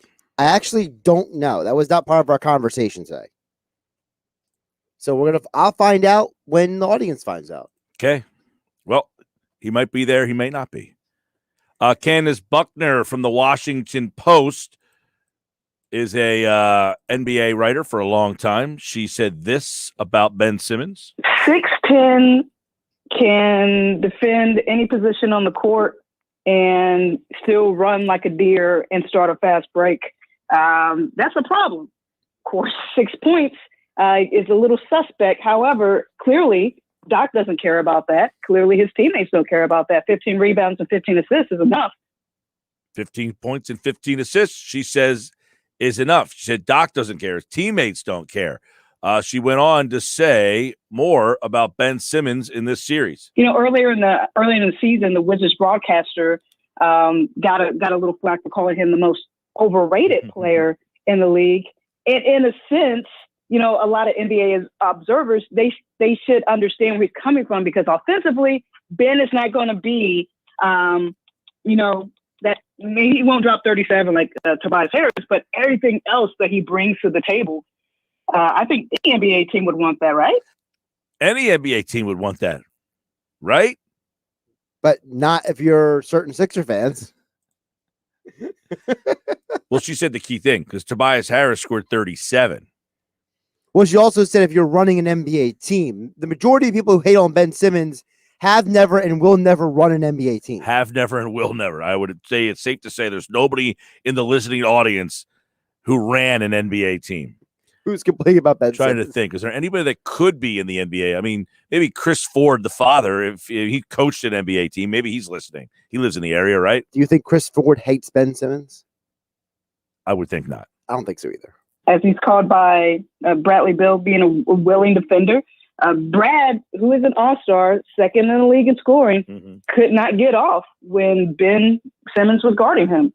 You need somebody like that if you want to win a championship. Maybe maybe you would think that would be more of a role player. However, again, just all that he brings to the table in setting up shots, that's creating offense.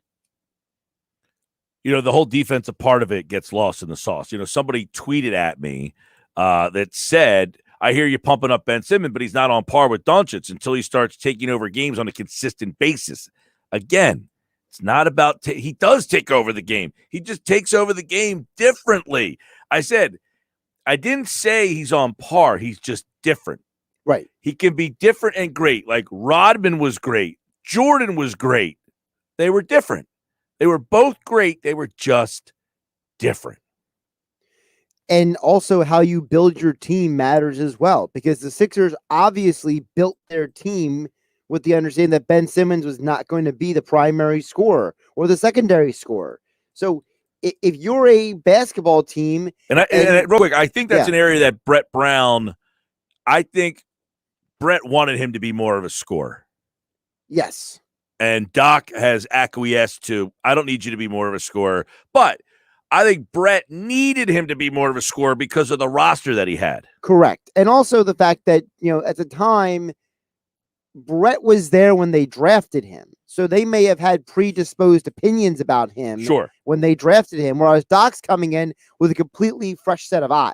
Right. He's saying, I got this guy 6'10". He can get to the hoop. He can do everything. He can play defense. He could score 25 if he wants to. Remember what Doc said when he first came here? The first interview, I want to have the number one defense in the league. That's what he said. Well, you're not going to have the number one defense in the league if you have Luka Doncic instead of Ben Simmons. All right. Speaking of which, let's go to football. Geoff Mosher.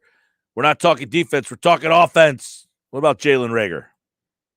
And they want to be very matchup based, which is what you hear from coaches. There are going to be certain teams that play certain looks, and you're going to want to see Jalen on the outside to take advantage of it. There are going to be certain teams that play looks that you'll want a player like Jalen on the inside. There'll be times in a game, Mike, where Jalen will alternate from inside to outside. And obviously with Devontae Smith and how successful he can be, I'm sure you're going to see things that involve scissors routes or mesh routes to take advantage of both of those guys on the same side, creating mismatches for the defense. So is playing Rieger in the slot a disappointment?